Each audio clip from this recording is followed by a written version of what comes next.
Clobberin time!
It's clobberin' time! Clobberonimo! Clobberonimo, welcome, and greetings, clobberers, clobberettes, and clobberonimos. There you go. Clobberonimo! I got to come up with something good. How do I follow that? Hey, everyone. You can't. You just can't. Just say hey, then that's all they expect of you. Hey. No one can top that. Hello, everybody. Welcome, my friends, to Clobberin Times, issue number 572 on YouTube, number 1,272 overall from the 14 years. And, of course, it's Clobby's Clubhouse number 81 with the most wonderful first officer in the fleet, the magnificent R.M. Briggs, Commander R.M. Briggs, I should say, and the great Chief Engineer Mark D. with a C, and Clobby coming at you from the Baxter Building basement, which is secretly located on the Isle of Misfit Toys and solely owned and operated by the Kirby Commandos, over which I, your buddy Clobby, proudly preside as Supreme Commandant and Absolute Ruler, and you will obey me in all things. You probably won't, but I just thought I'd say it anyway. It sounded good, right? We'll just obey you. Sounded good at the time. Yeah, that'll work. That's all I need. But when you're not looking, we're eating all of your cookies. Look. As long as you're obeying me to my face and you stab me in the back, I'm good. No, we're not going to stab you in the back, but we are going to eat your cookies. That's the same thing, damn it. Unless they have raisins in them. If they have raisins, it pass. What's up, my friends? Good to see you all out there today, today. It's today. It's day for some and night for others. We don't judge you. We don't judge, to be honest. So let's see here. Why don't we just get right down to beeswax by doing some show notes and then some shout outs? What do you think about that? Do it. All right. First, I'll let my wonderful first officer, number one, open us up with her opening statements and things she might need to say. Well, yeah, that's so great. Thanks for the floor, boss. Because I'm super excited to welcome everyone to the chat. Hail to the chat. Thank you for everyone joining us. All the friendly faces, all of the regulars who have showed up here for this great conversation, and maybe the new folks who are lurking or just listening to us as though this were a radio program. Welcome, welcome, welcome. I want to wave to my buddy Mark. We're going to have a great time tonight. I also want to say hello to all of my Patreon subs. I have a new book coming out. I'm an indie author, and I can't do it without help. And these marvelous folks are doing it 17th century style, 18th century style by backing an artist. And that is Larry, Tony Stark, Sean Carter, Cardinal Sin, Shooter, Chris Persia, sweetheart of a man, Scuba and Leslie Pete, Eric K. and Kirby, Little Kirby Curbs, Enigmatic Drop Bear, Michael and Cassandra Beacom, Mark D with a C, that guy, Jilly Jill, Maximum Redstone, JJ Gug, Dadman Clan, and Lord Thoth. Now, before I give it over to the boss and I tell the boss how much I love him and how excited I am to hang out with him, because he's in real life, he's one of my best friends in this whole crazy, weird world. Eric K has not been feeling well. And I have not discussed it with him about, talking about anything that he said to me privately. So I'm not going to say anything, but I am going to say this. He's under the weather and he could use your support. He could use your love. Now, I'm agnostic and I don't pray. But if you pray, would you please send out some prayers for Eric K? And if you have some time, would you all do me a huge favor? Would you please send him a note? Send him a note on Twitter or however you connect with him on socials, and just tell him that you love him. Tell him that you care. Tell him that he's your bud. Just drop him a note and say, hey, how you doing today? Because he could sure use it. And I don't feel like I have betrayed any type of confidence or trust by saying that. But I would really love it if I could mobilize the 735 Club, all of CLOBBY'S clobberers, to jump on that and send Eric some love in real life. So not just an EK in the chat, but please, yes, please do that EK in the chat so he can see it. But also, like, for reals, get a hold of him on Twitter, please, everyone. Get a hold of him on Facebook or however you know him, and reach out and just let him know that you care. He could sure use it. He is a sweetheart of a man, and I want him to know that we're all of his friends are behind him. And now I'll say good evening to my captain. Good evening, Captain. Thank you so much for hosting this evening. This is going to be a riot. It's going to be a blast. Well, thank you so much, number one. I love you, and we love Eric K out there, so I hope we can hope you start feeling better, buddy. Anything to say, Chief Engineer, before we get down to bleediness? Well, do we have a triangle tonight or a square triangle? No, just joking. But I hope Eric. Yeah, I know. No, he said he's been under the. He said it in the chat a few times, so it's that he has had some problems and physically, and he's a great guy, and just hope he feels better, because when you're not feeling right, it taxes your mind and your soul too, because it's you just when you're not feeling good, it's just really hard to get through the day sometimes. So yeah, hope they can figure out what's going on and get him feeling a lot better. So in the meantime, can you figure out? Can you fix this thing back to where we have our subtitle thingies? Because you did something again. Oh yeah. What did you do? Engineers. Why in the hell did you keep doing that? Oh, because I did I do that? I don't know. Did you? Hell? That's one click. You go click brand and you go to the top. But yeah. Okay, well, now I have to pull up my squeaky keyboard to fix this. So I'll try and be as quiet as possible. I fixed it. You got it. You got it. I got it. I started just noticing. And we're blaming you anyway, but I didn't do it. Seriously. You get to blame me if I did, but I just didn't. So. All right, everybody. Let's see some show notes, of course, first. And then we'll do our shout outs, because we like acknowledging everyone. Let's see here. Tomorrow night, it should be hanging out with our good buddy Nick Weiser on his channel for the Friday Night Comic Shop at 8:30 Central Standard Time. Talking comics with that great bunch of guys over there. Sunday Night Geekery, the great Mark D with the C's channel. Usual time, right? Yep, usual time. Mother's 10 Day, p.m. Eastern. But we should be back by then, right? I guess. Yeah. And the moms don't want to see us that late anyway, right? Moms don't. Yeah, no. They're all asleep. So 10 p.m. Eastern Standard Time for that. Let's see here. Monday night, I will be, as I am 3 times a month, over at the great J-Man channel. Our good buddy J-Man and I will be, and Sean, continuing our reviews of all of the appearances of the Legion of Superheroes in chronological order. And that 6 p.m. Central Standard Time, 7 Eastern on my good buddy J-Man's channel. He is a great friend of the channel, so looking forward to that. Oh, I forgot about something. See, look, I got ahead of myself. Saturday Night Star Trek. I forgot. Why would I forget that? I don't know why I would forget that. We had a great time last week hanging with you all, and we have 4 more episodes of Star Trek Deep Space Nine and our ongoing mission to review. all of real Star Trek, 1966 through 2005, except no substitutes. The 735 Club. There's nothing after 2005 that counts as Trek. This is all legit, and we're reviewing it all.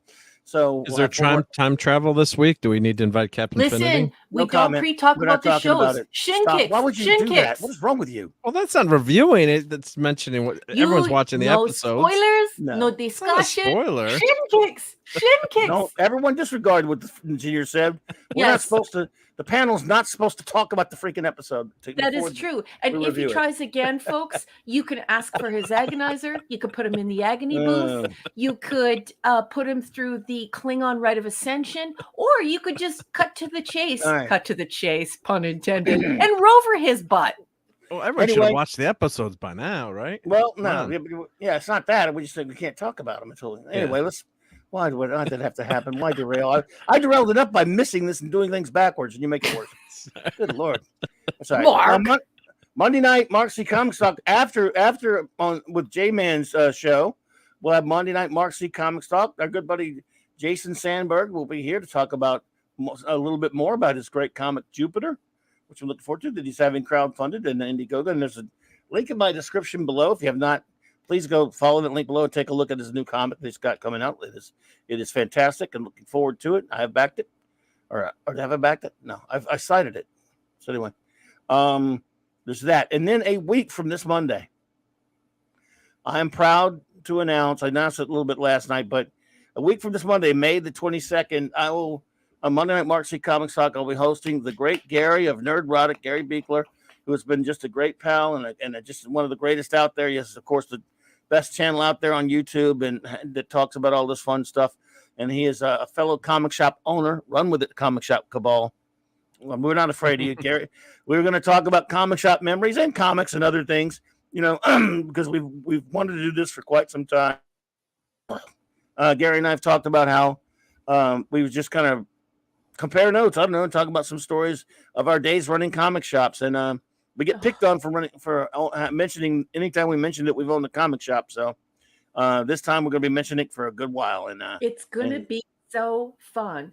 Two titans hashing it out, dishing, spilling tea. It's going to be super, super fun. The crowd is going to go wild. Congratulations, and it's going to be a wonderful evening.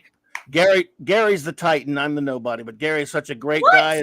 It's so nice of him to come on the channel, and looking forward to it. I just can't. And he is just an amazing fellow, and we're big fans over here. So I can't wait for that, and I appreciate him for agreeing to come on. So that's the 22nd, a week from this coming Monday night. Thank you so much, Gary. And let's see here. I'm going to make it happen by the summertime, folks. The CLOBBY'S top 25 all-time favorite comic stories. I'm working on it. It's going to happen. I'm putting this out way in advance, so I'll actually do it this time. I threatened it for years. It'll happen. Anyway, so shout-outs. We like to shout everyone out on this show. Our wrenches first, then we'll talk to everybody who has showed up because we really appreciate everyone. It's the clubhouses. When we kick back, we review some stuff, but first we like to, sit back first, get a little comfortable, hang out, say hello to all of our friends who are here. It's just what we do. It's how we roll. It's how we start out. So we'll start with our great wrenches. Again, the aforementioned great Eric K., the bronze wrencher himself. Buddy, if you're out there listening, we love you, man. We hope you're feeling better. We all wish you the best. The whole group, all the clobberers here are thinking about you and talking about you. I hope you're hearing this. But if not, I just hope you're getting some rest and feeling better. Yes. The great Vindicated Wrench of the North, Chris Persia. Thank you so much for all you do, buddy. We appreciate you. Evening, sweetheart. Thank you for the show poster. You're the best. Mwah. D. Bud Martin, the Wrench of Iron, my friend. Thank you so much. Another comic shop owner in the Cabal. There we go. And resident mathematician. That too. And Iron Man expert extraordinaire. Mm-hmm. The great Lord Thoth, our security chief. And of course, the god of wrenching. He is just a great friend of the show. And we also shout out to his wonderful lady, Lady Thoth, and his little doggy, Lancelot. And of course, Avon lives, and long live the Legion, my friend. Mm-hmm. My partner in crime on Earth B, my Legionnaire reviewer extraordinaire pal, and the Wrench Without Fear, the great J-Man. Please, if you have not already, folks, go to his channel and subscribe. He's got a great channel. He's a great friend of this show. And he's also a horror author, and his wife is an Yes. award-winning poet. So if you would please support J-Man as an author, that would be great too. Because, J-Man supports everyone in this community. He's gone out of his way to, write amazing reviews for everyone, to say what he thinks about their books, to buy their stories. And I'd like to see that love returned. So send a little love J-Man's way, please. Hungry Boy, master of the Club Boney, comics artist extraordinaire and painter of the cover of the wonderful book Science Fiction Tales by R.M. Briggs, our own Genius first officer. painter.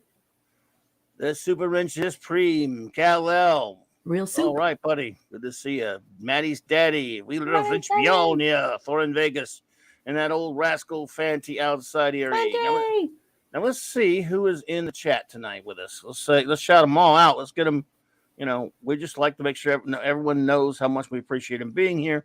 And again, it's not like we have anything, pressing like on Saturday Night Star Trek. So just kind of leisurely just say our hellos to everybody. JT Kirk's here tonight. What's up, buddy? JT Kirk! Joseph George Dredd. What's up, buddy? Ooh. Love it. Love that name, man. Joe Dredd. J. Picasso. Hello there. Hello. Dave C's here. Dave C. Yeah. Dave! Dave Indeedishness. Hurt 130. Ooby-dooby. Ooby-dooby. I knew you Where's were the gonna say tequila? that. Michael Beacom, what's up, bud? Good evening, Michael and Cassandra Beacom. Wonderful Yes. human beings. Shout out to Cassandra, the lovely Cassandra. Good to see you here, my friend. Brian Hepburn. Hey, buddy. Evening, Good Brian. to see you. Welcome. Let's see here. Let's see. Oh, big crew tonight. Yeah, we got a big crew tonight. Like I said, I got to get to him. Lisa, the lovely Lisa. Oh, my goodness. Always great to see you, my dear. Hey, Lisa. Master of the She's roast beef. She's getting good at Fortnite too. Uh-oh. Well, there you go. Matt G. What's up, buddy? Matt Good G. to see you. And DJ Ronnie G's here as well. DJ Ronnie G. Yeah, absolutely. Good to see you, man. Thank you both for being here. Sean Carter from Mars. Oh, Sean Carter from Mars. Yes. Hey, did you know that Sean Carter has a YouTube channel, and he I didn't know. is Oh, yes. he's doing a whole bunch did of know. model work, and I got Yes. his channel confused with another channel, and I just started I just resubbed to him, but you should see what he's doing. Oh, Like if all anyone of can these find that beautiful- link. Yeah, please put it in Star there. Trek projects galore, Clubby. It's really cool. Oh, great. Yeah, anyway, Nice. sorry. No, I'm glad you did. Anyone, if you could find that link, please. If one of you guys could put Sean Carter's link in there, and if Sean tell him where to find it, I would love to put that in there. So, man, great. He does. I remember he sent me all kind of great pictures and stuff. So good to see you there, buddy. I'm glad you're here. My cousin's here, the great Dave Cuz. Rayborn. What's up, bum? Hey, cuz. Good to see you there, buddy. Pat S, brother. All right, man. Evening, one of Pat. my bud from down here, from down my way. Good to see you there, my friend. Let's see. I'm sure there's some Dave C. What did we say, Dave C? No, Dave! Dave C. Hey, It was a Dave. different Dave. I think it was a different Dave. I've got my Daves running together there. My These Daves. are the Daves I know. These are the Daves I know. Dave. These are the Daves I know. These are the Daves I know. There you go. Bush Pan Down. What is up, my friend? I'm so happy to see you here. Another new friend that's been really cool hanging out with us. Evening. Indeedishness, good to see you. Let's see here. Don't worry. I'm Simply Steve. Hey, man. What's up, buddy? Good to see you, an old friend. Steve. Claude Salling. Evening, Claude. Good to see you, Claude. All right. Alaric Harrelson. Hey. Alaric. Good to see you. I hope I didn't miss anyone. I'll make sure, though. Oh, Still thank you, not to the Chris. bottom yet. But, thanks, Chris. Appreciate you, buddy. Dad Man and the Dad Man Clan. What's up? Glenn. And so far, I hope I did not miss anyone. There we go. We got everything. And of course, anyone who pops in there, we shout them out. It's this the clubhouse is supposed to be, leisurely and just us sitting around relaxing at the end of a week, mostly almost to the end of the week anyway. Yep. And that's what we're here for, just to hang out with our good friends, the three of us and you. The clubhouse is always just the three of us on here, that is, but I just love it so much when all you friends come out and hang out with us, including anyone who happens to be lurking. Thank you. We really appreciate that. listening as a podcast, as Raquel would say. And of course, anyone listening on a download or a rewatch, I cannot thank you enough. Thank you. Please, if you wouldn't mind hitting the like button, I would appreciate, but only if you mean it. You don't have to if you don't want to. Don't be insincere or anything. If you don't like it, fair enough. But if you do, please do that for us. And if you could subscribe, if you have not subscribed, I would appreciate that. And just in case, usually people have subscribed when they're listening or looking for any amount of time, but you never know. So I would appreciate it. Now, what's going on for tonight? Well, we got some reviews. We do. Got some good stuff, yeah. For those new to the clubhouse, we've been doing this. Well, this is number 81 here, so doing it for a little while now, and we do different stuff. It just depends. Sometimes we get into it. For example, for a while there, I was doing my weekly tripwire. Everything's fair game: comics, science fiction, anything to do with Star Trek or anything like that. Star Wars, Doctor Who, any of the stuff that I love is fair game. As long as it's geekness, it's fair. And for a while there, Raquel was reviewing lots of these older science fiction films. People really enjoyed that. Now she's reviewing a series from the early 1950s. A science fiction anthology series that predates not only Twilight Zone, but science fiction theater and Outer Limits and all those, called Tales of Tomorrow. Mm-hmm. And she and now Mark are both. I'm not caught up yet. Did you do your homework yet? Not on this one. A little bit later, we will be reviewing the newest. Agonizer, please. A little bit later, we'll be reviewing a new episode of Jerry Anderson's UFO. So please stay tuned for that.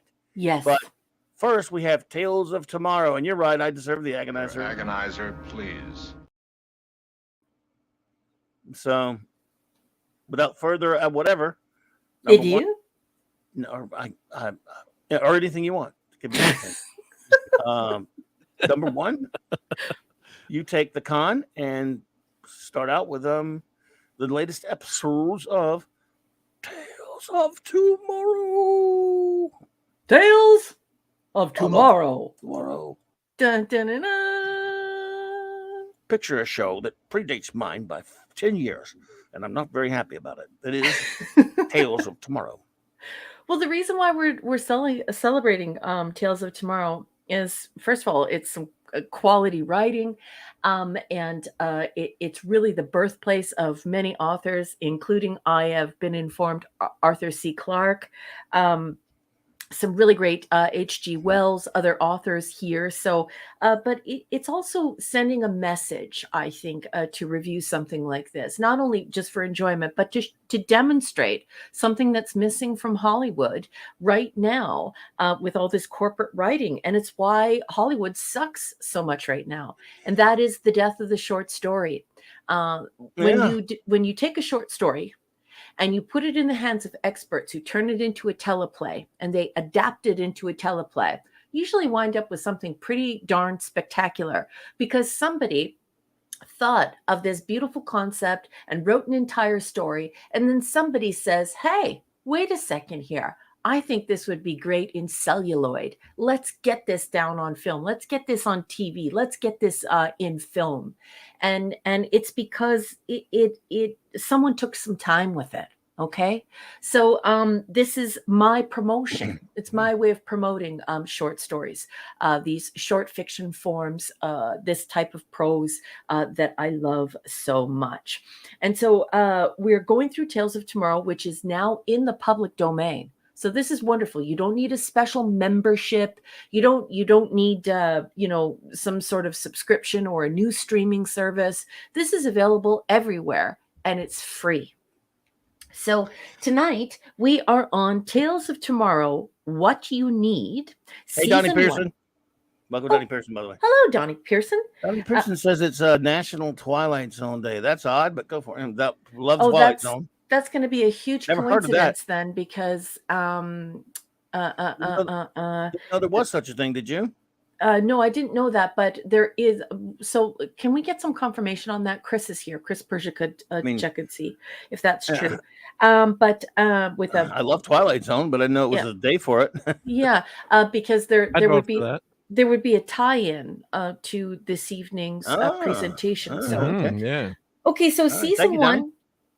Episode 19 on the USA IMDb. So I'm just, don't worry about those numbers because they're going to Cool. be different internationally. And some of these Right. episodes have not been saved, some have. So the numbers may be off. So I'm just going to say the name again. Okay. What You Need. Tales of Tomorrow, What You Need. Gotcha. And Dave G. Sound. Hey. Dave G. Sound, not just another body of water. I've got to interrupt because Chris Persia just gifted 5 Clobbering Times memberships. So thank you for that, Chris.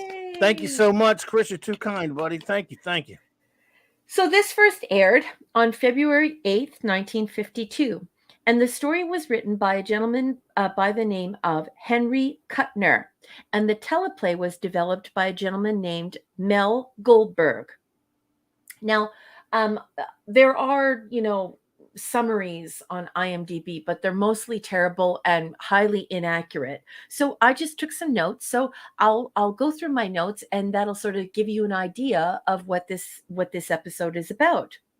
An obnoxious and unethical journalist harasses and threatens an aged shopkeeper who provides customers with unusual items. So think of like needful things, okay? Sort of like that, only it's not the devil.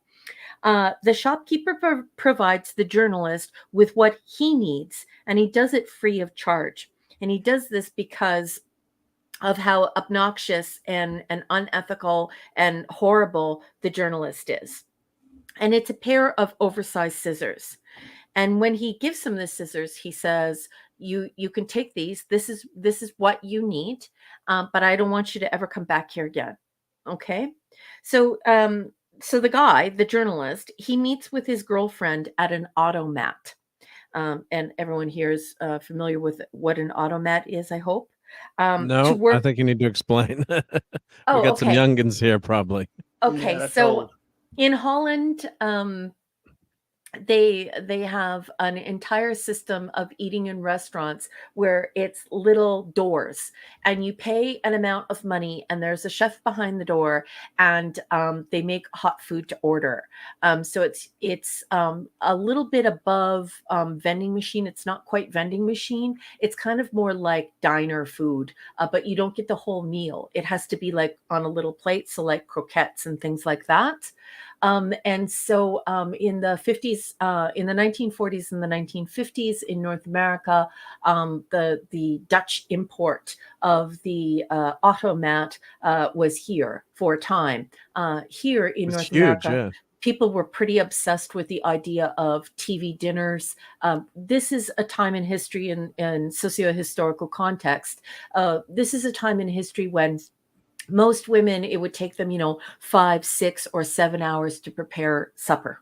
Okay, so you have to think about people who, have limited means, limited appliances, things like this. And so it was convenience food. So it really took off here. People like the whole idea of the automat. This is on the heels of this generation that had to toil in the kitchen for a full day to get a meal out due to the technological constraints. So the next generation that followed them was pretty darn excited about TV dinners, and they were pretty darn excited about the automat format. You walk into a room, it is wall to wall, little glass doors. You walk over, you find yourself your little cheese croquette, and you say, "I'll have that," and you deposit your money, and the door opens, and you take out your croquette, and you enjoy it. So not vending machine, but not quite deli either, something in between. And they are no still clam pizza. And no clam pizza. And the automat is still alive and thriving in the Netherlands. So he meets this girlfriend at an automat, and she complains that they're eating cheaply. And he wants to work the situation into a marketable story. So he talks to her about this shopkeeper, and he implies all these things about the shopkeeper.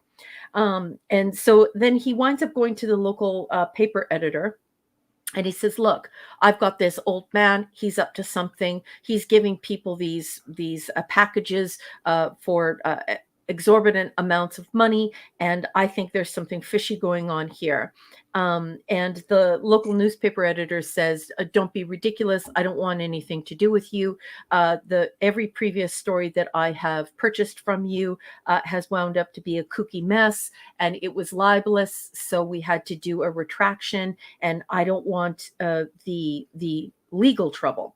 So he just as he's about to leave, the dirty, rotten journalist, just as he's about to leave, he gets his scarf caught in the old school printing press. And just as he's about to be decapitated by the machine, he takes out the pair of scissors that the aged gentleman gave him in the shop, and he cuts himself away. And of course, this saves his life. And then I just put in my notes, extensive specialized commercials for fishing equipment, Masland hunting and fishing, and tapestries. Wow, is this ever delightful? Okay, so I put this in my notes because society has forgotten what it was like when commercials were conversations. So if you've ever been to I can't think of the word, but like when you go to a huge convention and a trade show. So if you've ever been to a trade show where you can walk up to somebody and talk to them about buying a vacuum cleaner, or walk up to them and talk to them about buying a mop, that's what commercials used to be like. And it was quite a delightful thing. So in this episode, I'm constantly bringing this up with Tales of Tomorrow, but in this episode, we have Masland Hunting and Fishing and Tapestries. And it's this marvelous company. And the presenter talks us through why we should buy Masland Hunting, Fishing, and use them to carpet our homes. And it's just such a respectful pitch, and it's just very knowledgeable and very sweet, and I just really love it. And wouldn't it be great if we could get back to that kind of advertising, so we don't have to put up with all this nonsense, so that corporations make enough money to support artists, so that artists can make art, instead of having corporations groping around in a really ugly way, making art and trying to get us to buy things. So I wanted to talk a little bit about those commercials because I want to talk about the restorative quality of separating the corporation from the artist, but still facilitating the corporation within the presentation. So with that I love behind those me, commercials. Oh, those are great. yeah, they're wonderful.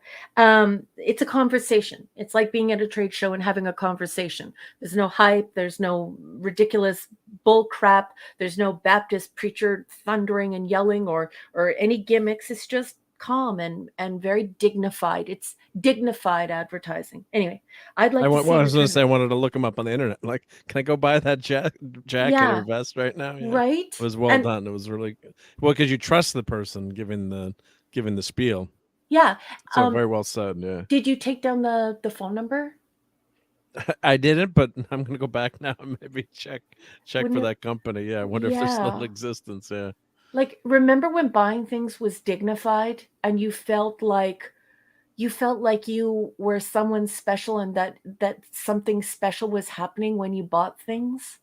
Oh yeah, they treat you, excuse me, really well at certain stores that we'd go to, depending on what Yeah. you're buying, or if you went to go buy a stereo, for me or something, then the salesman would help you, and Yeah. and then if you bought a lot of things and you got to trust the person, or I'll give you a little bit off here, I can help you out, then you had that personal relationship with someone. And for my day job, I used to go to a lot of trade shows.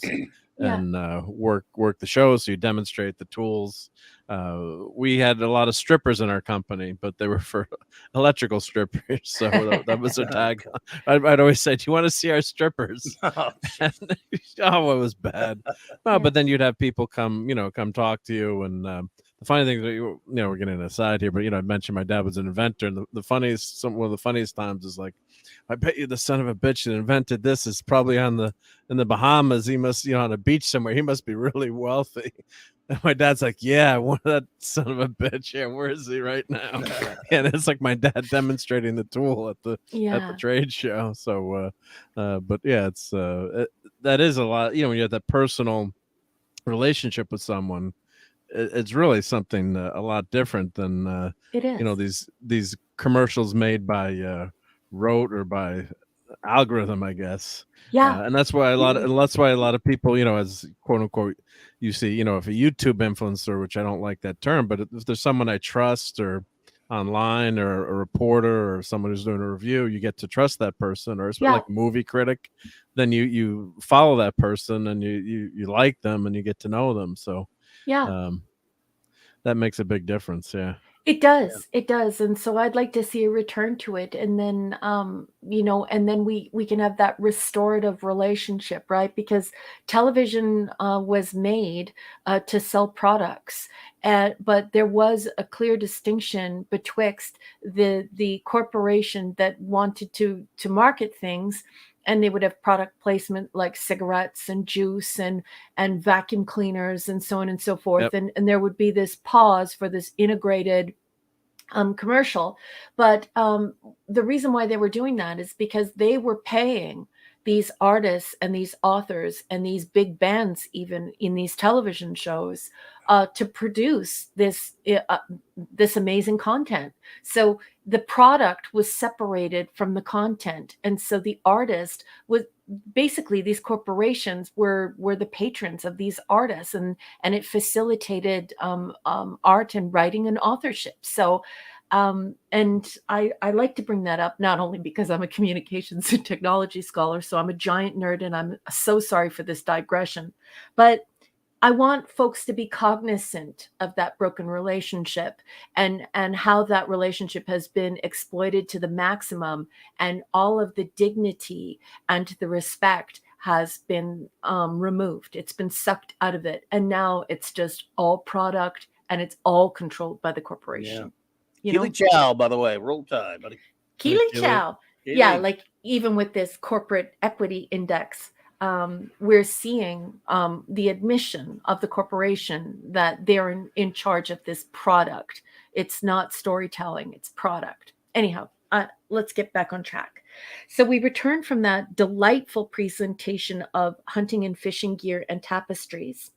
And the journalist returns to harass the shopkeeper after the commercial break.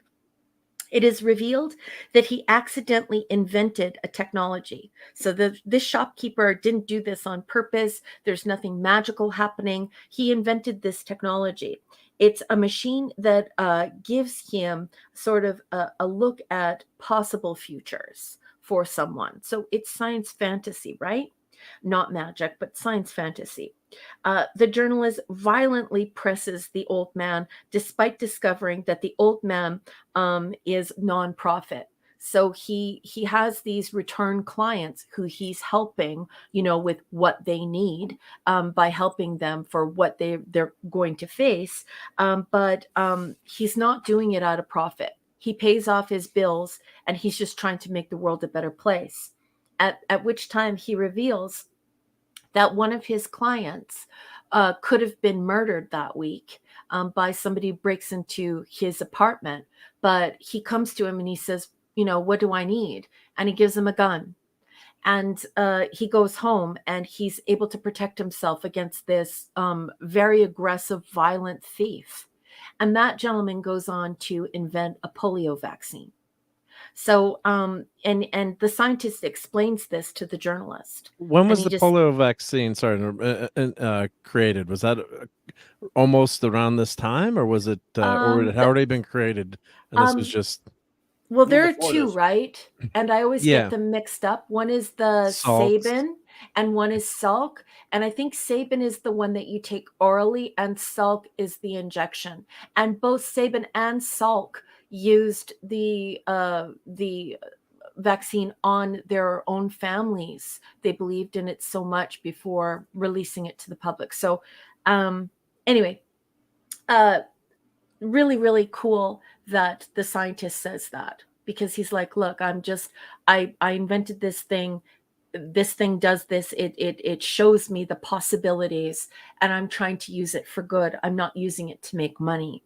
And then the scientist uses the machine to predict that what's going to happen. And because of what's happening, it's revealed to him that the journalist is going to come in and murder him and steal the machine. Despite this, the scientist sends a courier to deliver a pair of shoes to the journalist. Now, I'm not going to say any more about what happens in this story because I don't want to ruin it for you. I can tell you that Rod Serling loved this so much that I think it's like 8 or 9 years later, he adapted this same story written by Henry Kuttner for The Twilight Zone. Thought it sounded familiar. Pardon? Sorry, sorry. I thought it sounded familiar. Yeah. This is science fantasy horror. It has beautiful commercials with Chrysler watches and Masland broadloom carpets and outdoor hunting and fishing. It is a real short story, so obviously it is of very good quality. It is most enjoyable. I don't want to reveal the twist, but it will surprise you. It will shock It's a gooder. you. Yeah, and I'm making, please excuse me, everyone. What's happening to Mark is actually my fault. He's becoming Canadian. And yes, Mark, this is a gooder. I gave it an 8 out of 10. And so now I have talked for far too long. I'm going to turn it over to Mark and Clobby. Clobby, maybe you could tell us a little bit about the Twilight Zone version. It and just sounds Mark, the plot familiar. I don't know the name of it or anything. Sorry. Oh, okay. And Mark, maybe you could tell us about what you thought about Mel Goldberg's adaptation of Henry Kuttner's What You Need.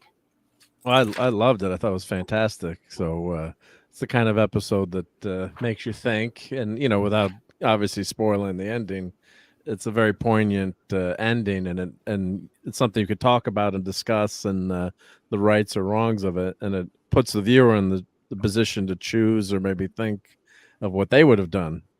So that's why I really loved this episode, and of course, there's a Twilight Zone version. You can see why Serling picked this as one of the. I think were there another maybe 1 or 2 other episodes that made it to the Twilight Zone.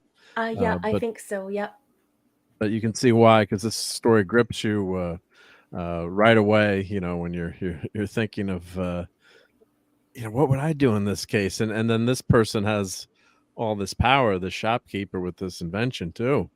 If he's evil, don't reveal it by accident. Well, I'm not revealing it, but Okay. I'm just saying the invention has the potential for good and evil. So, he could, with that power, he could have become a very, person that could have done a lot of harm or good. So, I just love the acting's good. It's it's basically, when you watch these, they're basically live stage plays. Is the best way to think about it, as we've mentioned. 100%. Yeah. So sometimes there's flubs and little minor flubs in the episode. I think one of the presenters of the commercial flubbed one of the product names at one point, which is all good, but you're doing it live, and as you're trying to do these YouTube shows or we enjoy them, but once in a while your tongue gets tied and you forget what was I going to say? You get off track. But so I can only imagine, going out to TV live, how difficult that is for both the performers and the people doing the presentation. So it's a really thought-provoking episode, and I can it's one I'd actually watch again. I'd have to say it's very good. May I please interrupt for 1 second? Sure. I have to apologize to you, but I knew that there was like a little difference in the story, so I didn't want to speak too quickly. So I did go and look it up. So the first demonstration of the polio vaccine was 1950, and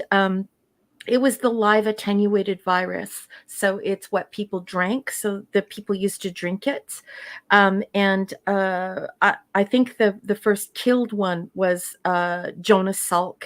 And that was finalized in 1955. So your impression of it, of the freshness of the ability to access the polio vaccine is spot on. So the first person with access to it, and I believe it was Salk's concoction, was 1950, but it wasn't like good to go for the public, I believe, until 1955. But I'd need a little bit more research. But I just wanted to let you know that that window that you were thinking that was happening It's about was that happening. time, yeah. Yeah. Because this episode was aired February 8th, 1952. 1952. And think of how terrifying polio was. I mean, Yeah. your kids getting paralyzed and Gymnasiums of children on Yeah. iron lungs, children not going swimming, some children going swimming, then getting it. Very scary times, right? Yeah. So, yeah, we've kind of been through it. So, yeah, we don't want to get too much on certain subjects. I guess we got to watch Yeah, out. no, But yeah, it's just no, yeah. But yeah, it's you can only imagine how terrifying that would have been to live through that time period. Yep. So unfortunately, some modern day parallels, but yeah, very scary stuff. But that was timely, very interesting. That as soon as they mentioned that, it clicked them. Oh, I got to look up when that was created and the timeline of everything. But so it was about that time. So thank you for finding that. Oh, it's Hillary Kaprosky. Yeah, it's Hillary Kaprosky. So she's the one who invented the one that you would drink. Okay, yep.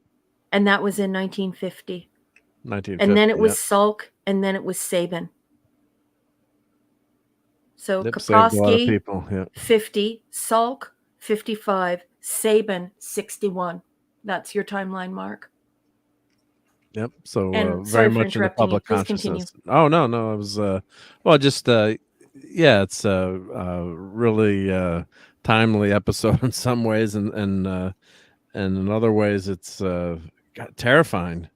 I can only imagine if you had that power, which we won't say what it is, but it's very thought provoking, and I really like this episode. So, Me and too. hey, everyone, you can watch it on YouTube, Daily Motion. It's everywhere. So go check it out. Instead of watching some mindless drivel, when you're not watching us, watch this episode. Yeah. So yeah, it's and you won't regret it. Yeah, and then check out the Twilight Zone episode too. So it was the same title for the Twilight Zone episode, or actually, I What don't think it is. Doesn't But sound familiar. Mark, would you do me a favor? Could you look up what you need and then look up Henry Kuttner? Because I think that's Okay. how you could track that. Oh, there it is. Oh, in the here it is. IMDb. Yeah, There it is. There's a link right for there. sure. Yeah, let's see. Twilight Zone. Let's see. Well, I'm gonna give it a rated 10. Yep, rate. Yep, I'm giving it a 10. Yep. Oh, good.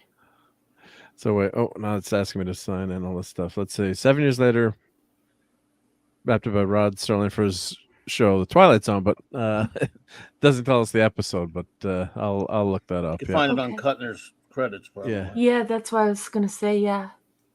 Yeah. Go to Kuttner. See, click on his name, Henry Kuttner, because he's the writer, not the teleplay person. Yeah. Oh, there it is. Well, look, it's right there. I'll click on that. Yeah, it'll tell me. Yeah, click on that one. Oh, it's telling me everything. I got to go back. Sorry. Yep. Oh. I got to click maybe one episode. Yeah. What You Need, season 1, episode 12. Okay. Okay. So What You Need. Wow. What You Need. Yep. Same title. Yep. Yeah. Well, it is his short story, right? So that's the difference. And I know the public doesn't know much about that, but I'm making it my mission to educate the public about that. So, Kuttner is the author here. And then you have folks who are developing it into teleplays and adapting it for celluloid. And in this case, it was adapted for television. So it was adapted for television by Goldberg. And then it was adapted for television by Serling. So, and this is what happens when you have quality stories, right? Yeah, they live on forever. Yeah. Yep. I'm gonna go watch that one tonight, I think, if I have a Yep. chance. Yeah. It's a gooder. Okay, so let's move on to the next one. So Mark gave it a 10 out of 10. I gave it an 8 out of 10. I thought it was very good, very charming, and I really loved it a lot. So good stuff. And the next episode, we do 2 every clubhouse. Okay, folks. So the next one is Tales of Tomorrow. Age of Peril. It's season 1, episode 20 by US IMDb, but it could be anything, folks. Okay. Remember, it's in the public domain, and I highly encourage you to watch as many of these as you can through archive.org, so you get to see the lovely, lovely commercials and the preamble about the American Scientific Association being the backer of the show, and it has all the delightful goodies that go along with it. And this first aired on February 15th, 1952. It was written by a gentleman by the name of Friedrich Brown, and it was adapted for celluloid by A.J. Russell. And I'll tell you a little bit. Oh, the lovely Sherry is here. Good evening, sweetheart. Hey, Sherry. Okay, so a factory is building top secret weapons for the government, and it has a security leak. So a military security police officer, he's like, we're not quite sure what he is, but he's kind of a cop, but you can clearly tell that he's some sort of special investigator. He is sent to the plant to process the entire staff, everyone at the plant, through a lie detector test. So he's supposed to conduct lie detector interviews on every single person on site, all 580 of them, to find out who is this leak, because they've separated their parts into all these different plants all over the U.S. and they're developing this weapon, and they demand secrecy, and there's a leak here. So he goes there and he does all of the lie detector interviews, and everyone is clean. Not a single person is lying. And it is discovered accidentally that the chief of security's phone line is tapped. At the same time, the chief of security refuses to take the lie detector test. Now, this raises some eyebrows. But together, the guy who's running the security at the plant and the security guy from the government decide to set a trap.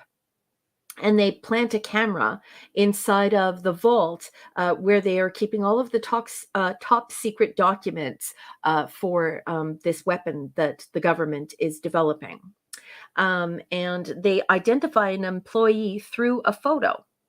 But when they go and retrieve the employee, he says he is innocent, and he demands to take the polygraph, and he passes with flying colors. So the gentleman sent by Washington reports back to Washington, and he is simultaneously debriefed that 48 men have now beaten the lie detector test. And the lie detector administrator, the doctor, admits he is messing with the test results. And now I have to stop because I don't want to wreck the ending for you. This is Hey, Sherry. By the way, forgot to say hello to Sherry. Hey, Sherry. That's okay. I got her earlier, boss. Lovely, Sherry. I know. So I'm going to stop there because I don't want to reveal the story, but this is a very convoluted story with lots of twists and turns. The final turn, the final twist at the end is quite silly, and this episode is plagued by bad acting. So I feel bad for Friedrich Brown because I'm quite sure that his short story was a maze. I bet you it was really good. I bet you it was top notch. But when you're doing these stage plays and you only have 22 minutes, sometimes you just can't get those more complicated stories out.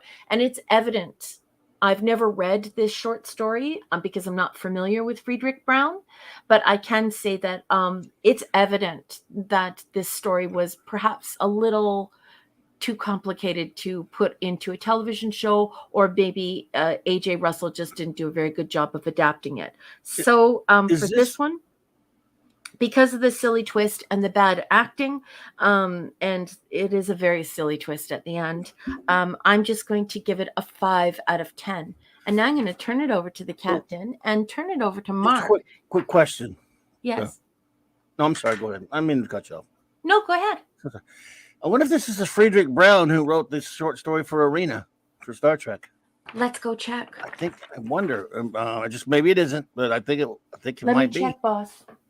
I'm looking at my poster. It should have his name on it. It doesn't. Battle of the Brawn, Kirk versus the Gorn. Yeah, mine's in my family room. So stop bragging, that's Mark. I'm too far away from my family room. Just a thought. Hold on, honey. Oh, I didn't know that he wrote humorous science fiction. And he wrote Arena. Yeah, that's him. They adapted it. Well, they paid him because they saw that story was out there, and they went ahead and paid him so they could adapt it, so they wouldn't get accused of ripping it. Now, the Arena story that is very different than the one that he wrote. Yeah. But it was similar enough that they went ahead and just, there were, of course, there were good people working on Star Trek, obviously, right? Yeah. And you can even see a comic book adaptation of that Arena, the Frederick Brown story, the way it is. It's pretty humorous to see that. And I used to have that story, his short story, in a book somewhere. Anyway, sorry to derail. No, this is Star Trek connection. This is exactly what the Clubhouse is all about, because, of course, we used to do this behind the scenes, just the three of us hanging out. And then the guys were like, we should do this with everyone so everyone can hear all the weird crap we talk about. This is exactly why we're doing this. So this is amazing, Clobby. I was unfamiliar with Friedrich Brown. I did not know that he wrote Arena. And I'm reading his bio right now. And this guy was he wrote the story that they adapted. Yeah. He's a pretty cool cat. Yeah. He's again, he wrote, they adapted Arena from a short story of his, or at least it's kind of fuzzy on whether they just thought it was out there and they wanted to pay him because it was so similar.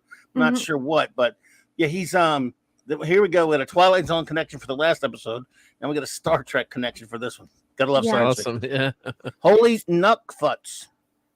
And I'm not saying that out loud. We got a person. Be careful with that one. Boss. I like it. Boss, according to his bio, you are correct. It was a direct adaptation.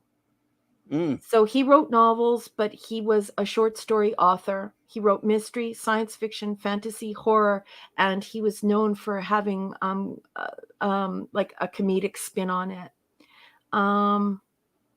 According to this, he hated writing. His wife said that he'd do anything not to write. He'd play his flute. He'd challenge a friend to a game of chess. He would tease his Siamese cat. He'd do anything he could to avoid getting down to the business of writing.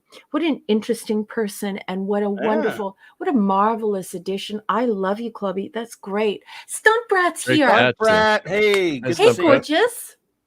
What's up, love? Good to see you. So Friedrich Brown. So back then, all these writers.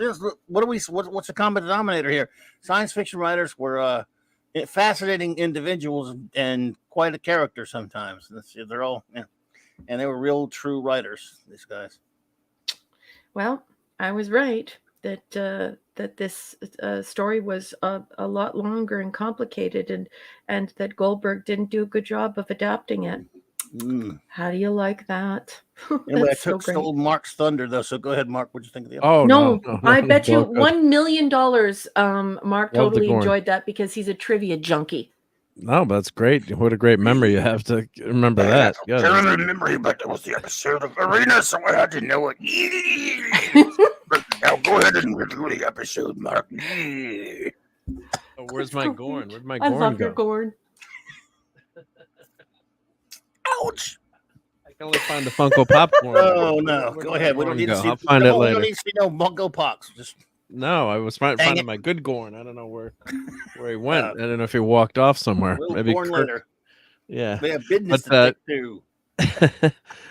good. No, another good story here. Another interesting story. More of a crime, crime whodunit detective story with a little sci-fi element turned in with the the lie detector. And I guess I was looking up lie detectors. I guess were invented in 1924. Was the first one by Leonard Keeler.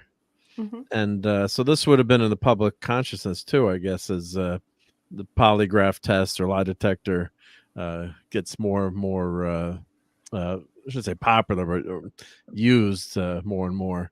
So it's a take on this where it's a test, I guess, where you can't fail the test, and you've got the twist, certain twists here where people can are passing the test when they shouldn't be able to. So the twist at the end is hokey. Oh, I it's think that's so where the hokey. I think that's where the episode falls apart. So if they had a different twist at the end, I wonder if the short story had the same twist, or if it was different. Maybe they made it different because it's just a ridiculous, It is, isn't ridiculous it? twist. Yeah, it And would it have been had more me interesting. right up into that moment, right? Yeah, right at the very end, you're thinking how did they do this, and Yeah, what's going of course. on? And of course, the cool thing is too, how did they get this Nest camera or in the vault? That was the joke. Was Yeah. I'm thinking it's high tech back then to like hide a camera that's going to go off. Today you can buy one for $30 on Amazon and do Yeah. it with your But as Arthur C. Clarke said, that technology looks like magic. So if you'd gone back in time with one of these cameras that we have now, and an iPad, Yeah. I can look at, check out my office, surveillance, and Yep. But this so one's even that's set up with like a flash. Like the flash has to flash go off goes at the off. exact right time. Otherwise, Yeah, it will all be for naught. yeah. So it's there's the picture that the flash, the secret spy camera took. The So silliest twist at the end. Oh, it's so annoying. Hey, Mark. yeah, it's not that's not good, but it's worth. I still think it's worth watching. So I'd give it a 6 out of 10. It just doesn't stick Oh, the very close landing, to mine. unfortunately. Yeah, it just doesn't stick the landing. What did you give it, a 5 or I gave it a 5. Yeah. yeah. There's So some and bad some of the acting acting in is it content. Yeah, too. So yeah, but it's not a bad. It's not a bad way to spend. What is it? 26 minutes. If put it on in the I think it's background. 22. Isn't it 22 if you chop off the commercials? But you Well, and I probably if love you chop watching off the the commercials. the commercials are so good. Yeah, let me look. They have these the commercials here, and one of the funny part is here. I'm gonna get in big trouble. That's the Chrysler watch. Yeah, the Chrysler watch. You can extend it up your arm, so when your ladies are washing their dishes, that they can just pull it right up their arm. Listen, why are you So going to it's get in trouble? That's not getting in because I'm supposed trouble. to be washing the dishes too. I I know, guess. but I want to be able to lift my yeah. Anyway. Yeah, no, but that was hysterical. They're like, you can lift. Here it is. Yeah, you can lift your, bring it up your arm, and then Yeah. Right. yeah. So when you need to wash the dishes, yeah. So. Yeah, but men also had those that style of band. But the inference there is just the ladies are washing. I know, the but dishes. Yeah.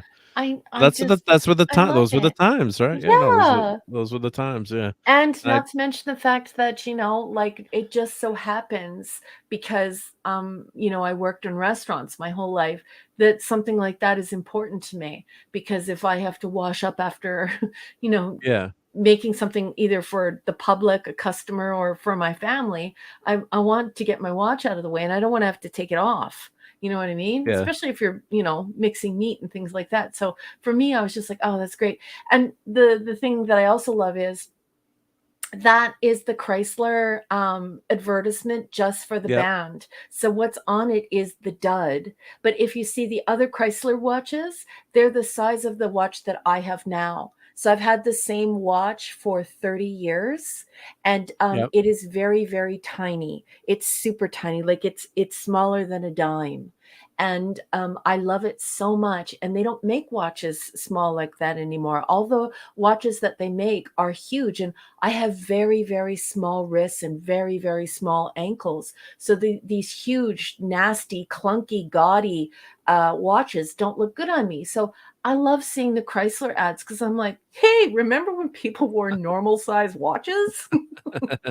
Anyway. People don't wear watches as much as Lisa's saying. Yeah, she doesn't wear a watch. Yeah. But my kids don't wear watches. Yeah, other than like I guess my daughter has an Apple Watch, but yeah, it's not as I can't go without having a watch on. It drives me crazy if I don't. I forgot to nuts. I go nuts, but I guess everyone uses their cell phone these days for their watches. I don't know. That's what I hear they do. So I feel for you. I'm the same as you are, Mark. I'm wearing my watch. Gotta have the watch. And sometimes I leave it at home because I have one of those fancy dancy, computer watches, and you have to charge it all the time.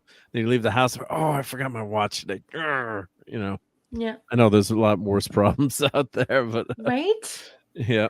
I never take mine off, like, ever. I have the only time I take mine off is if I need to bathe. So if I'm having a bath, or if I'm showering, or if I'm swimming, or if I'm cooking. But the rest of the time I've been wearing this watch for around 30 years. And Stunt Brat, I love you too. I love you so much, sweetheart. It's so good to have you here.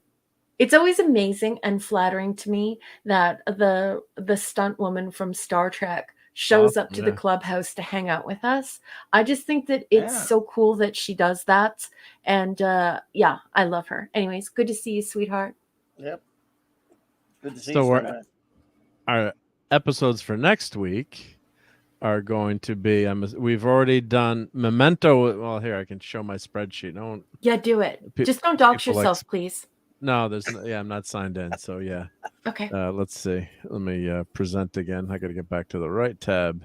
Hey, Michael's here. Retro Blasting. Good evening. Hey, Michael. Retro Blasting. What's up, buddy? I have the now rare Dick Tracy real jewelry grade watch from the Kickstarter a few years ago. Such a great way to stun people in social situations. That's awesome. Yeah. Good to see you there, bro. So here's Mark and his spreadsheet. Yes. So Memento is a lost episode, and that's a great movie too. I love that movie. Have any of you seen Memento? That's the only Christopher Nolan movie I used to like it. I probably wouldn't like it. Used to like it. I would go. Remember, it goes backwards. Remember they ripped it off on Star Trek Enterprise. Yep. They did that. Everyone ripped that story off for a while. Yep. Yeah. So that's a lost episode. I already did the children's room. You did the children's room, so I checked Bound Together is lost. So it's Diamond Lens and the Fisherman's Wife. Hold on. Let me write that down. Like Doctor Who, they're lost episodes, unfortunately. Diamond Lens. Wait, Mark, I'm just writing it down. Oh, sure, yeah. And the Fisherman's Wife.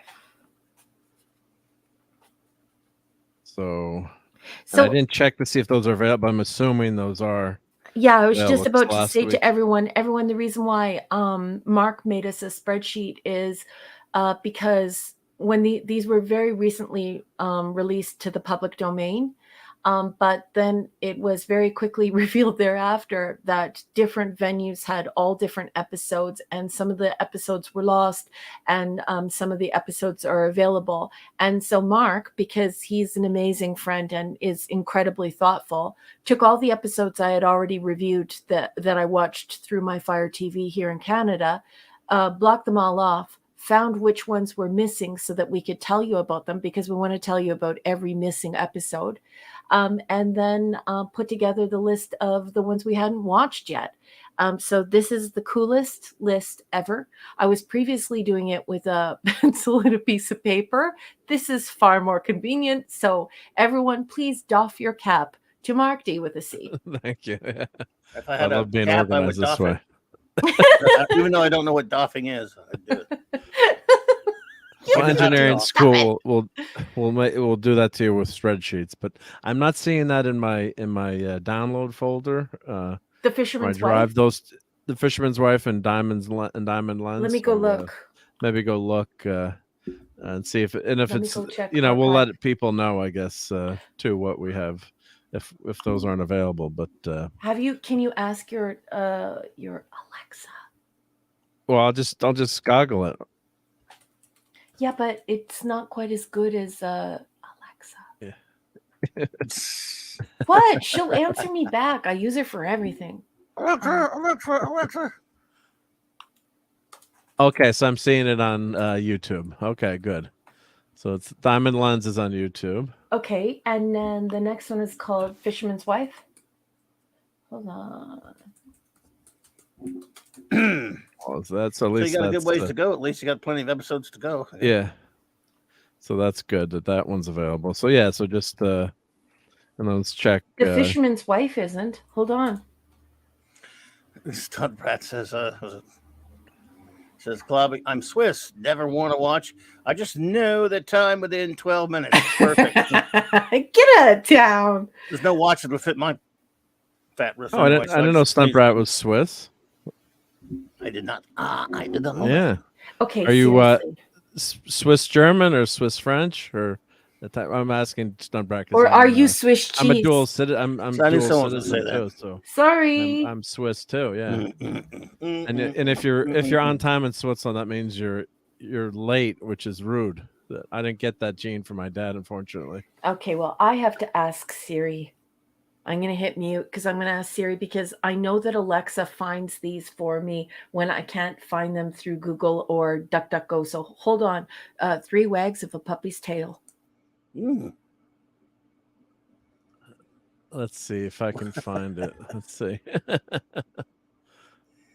Yeah. Waggle. Let's see. I haven't seen it yet. Let's see. What are you looking for? Well, The Fisherman's Wife. Oh, you're trying to find the episode that's missing? Actual episode. There are episodes that are actually gone, probably. I mean, like Doctor Who. That's 1952, and they did not protect these episodes. They never thought anyone was going to watch them again. It's amazing the ones you've been able to see exist at all. Okay, I have some information. The Fisherman's Wife is not called The Fisherman's Wife officially. Oops. Fountain of Youth? It is also known as The Fountain of Youth. Okay. Now, what is a Ute? What's a Ute? And it's saying that. Oh, I can't. Where the heck? Oh, okay. Well, we're gonna have to go look for this off air. Fisherman's Wife, and then what's this? AKA Fountain of Youth. The Fountain of Utes. Of Utes. Yes, I put Utes. Just kidding. I did not. I'm lying. I'm putting it in. See, Fountain of Utes. Utes. Yuts. That's Yuts. Yeah. How do you spell Utes? No, should it be an E? Stop it. Should it be Yeet? Yeah, you're so bad. What is a Ute? What's a Ute? Okay. Oh dear. Oh dear. That's how we do research, right? Yeah. That's researchy. You're all being all researchy in the clubhouse. I think I need an E in there. We can't do this because this will kill our viewership. But I can't find it, so we may have to skip to the next one. I don't care about that. I'm just kidding. Yeah. Thank you, Michael Beacon, for the super let people chat. know. You're too kind, buddy. He says, got a call tonight. Won't be at Trek this Saturday. Dang. Oh, man, I understand now. Doing ET showing. Oh, the ET. Yeah, they got ET showing. Oh, gotcha. We'll send Clobby my reviews. Cool. We'll be glad to have those. Raquel, do not watch Guardians 3. It would be traumatic for you. Lurking now, be seeing you. I don't think I saw it. I liked it. I don't think it'll be traumatic for her. She can handle it. She's read the Violent Dr. Moreau. She's fine. Michael Beacom. She won't watch it anyway. She's not her bag, so you don't have to worry about that. But yeah. Michael Beacom, I need you to go over to Cassandra's face right now and give her a smooch on her cheek. That's what I want you to do. Because you two are cutie patooties, and I'm just sending my love and my thanks to you both. Have a lovely evening. Be seeing you. Yes, good to see you, buddy. Thank you for that, and I hope you and Cassandra have a wonderful time going to see ET. And I will look forward to seeing your reviews when you send them Saturday night, buddy. Good to see you, man. But don't worry, she doesn't watch any of the superhero movies anyway. Okay. Oh, I got something to show before we get to before we dig into UFO. Well, this part of the digging into UFO was this. So. UFO time. Let me Uh-oh. switch my mic so I can get over to the other. Oh. Raquel's gonna be mad. Well, not mad at me. Let's see here. All right. There we go. What's this? What's going Raquel? on? Oh my goodness. You have the book. Did you swear? I hate you. I hate She you. sweared. No, I didn't fully swear. Oh my God. Did I fully swear? I didn't fully swear. No, I don't geez. know. You stopped yourself. I'm gonna Just mark me cry. How do you have this Oh, book? wow. Can I buy Fleabag. it from you? Sure. No, I'll get you another one. I'll find one for you. That's in beautiful shape. I'll buy it Yeah. from you. How much do you want for it? $1? Nothing. I'm not going to charge you for anything. What are you, crazy? No, seriously, how much do you want for it? I want that book. I want just that got book. I it. need that book. $5. Okay, don't bend the front. Don't Bidding bend the starts at front. $5. Don't bend I'm the not front. bending the front. Don't I'm not bend it. bending the It's front. his book. He can bend it. I'm a comic book collector. I know how to. He collects comics, trust me. Masters, Maniac Mexico. What's up, MMM? I hope you're feeling well and doing better. Don't make my me friend. come down there. Well, actually, Well, if you come down there, you can come back with the book. Jesus Christ. Look at this beautiful book. Oh, you had to stir her up. Thank you. Oh my God, it's gorgeous. You ram Oh, there's a foreword from Ed Bishop. Oh no! Straker. When did he pass? This had to be done. I can't remember when he passed, but yeah, that's cool though. Straker, folks, Straker. It's always tough to show these with the glare and stuff. He died in 2005, Oh wow. right before Christmas. Oh man. You want me to read a That's a shame. couple That guy was cool. sentences from it? As long as you don't bend it. If you bend it, I will come down there and beat you within an inch of your life. So I'm saying don't bend it. I'm guessing don't More bend gonna it. find me dead. Yeah. What Can you He was happened? murdered for bending a book, folks. Can Please you do- clue. I'll read a few. I'll just read a couple paragraphs here. Yes, please. Forward, but it was an honor to be asked by Chris to write about working on UFO for this book. Chris's long association with Fanderson, the official Jerry Anderson Appreciation Society, and his admiration for UFO in particular make this book the potentially definitive version. He worked with I told Jerry you, and I told Sylvia you, I told you. and the Century 21 team before, voicing the puppet Captain Blue Oh yeah. and Captain Scarlet, and appearing in the feature film Doppelganger, 1968, which is a darn good year. However, UFO came literally out of the blue. It was a hot summer's day, and a neighbor had asked me if I would give him a hand unloading a delivery of bricks that had just arrived at his house. We started to pass the brick chain from the truck to his backyard.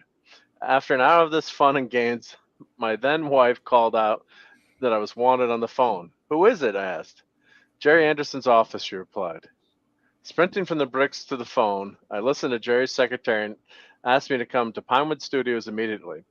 Something to your considerable advantage, she said in answer to my question. What for? We doing tons of bricks, and a proposal like that, there was no contest. So after a quick shower, change of clothes, and a wave to the guys on the brick change, I was Pinewood bound. Wow. So Nice. yeah, so I'll read the last paragraph, I guess. Yep. Oops.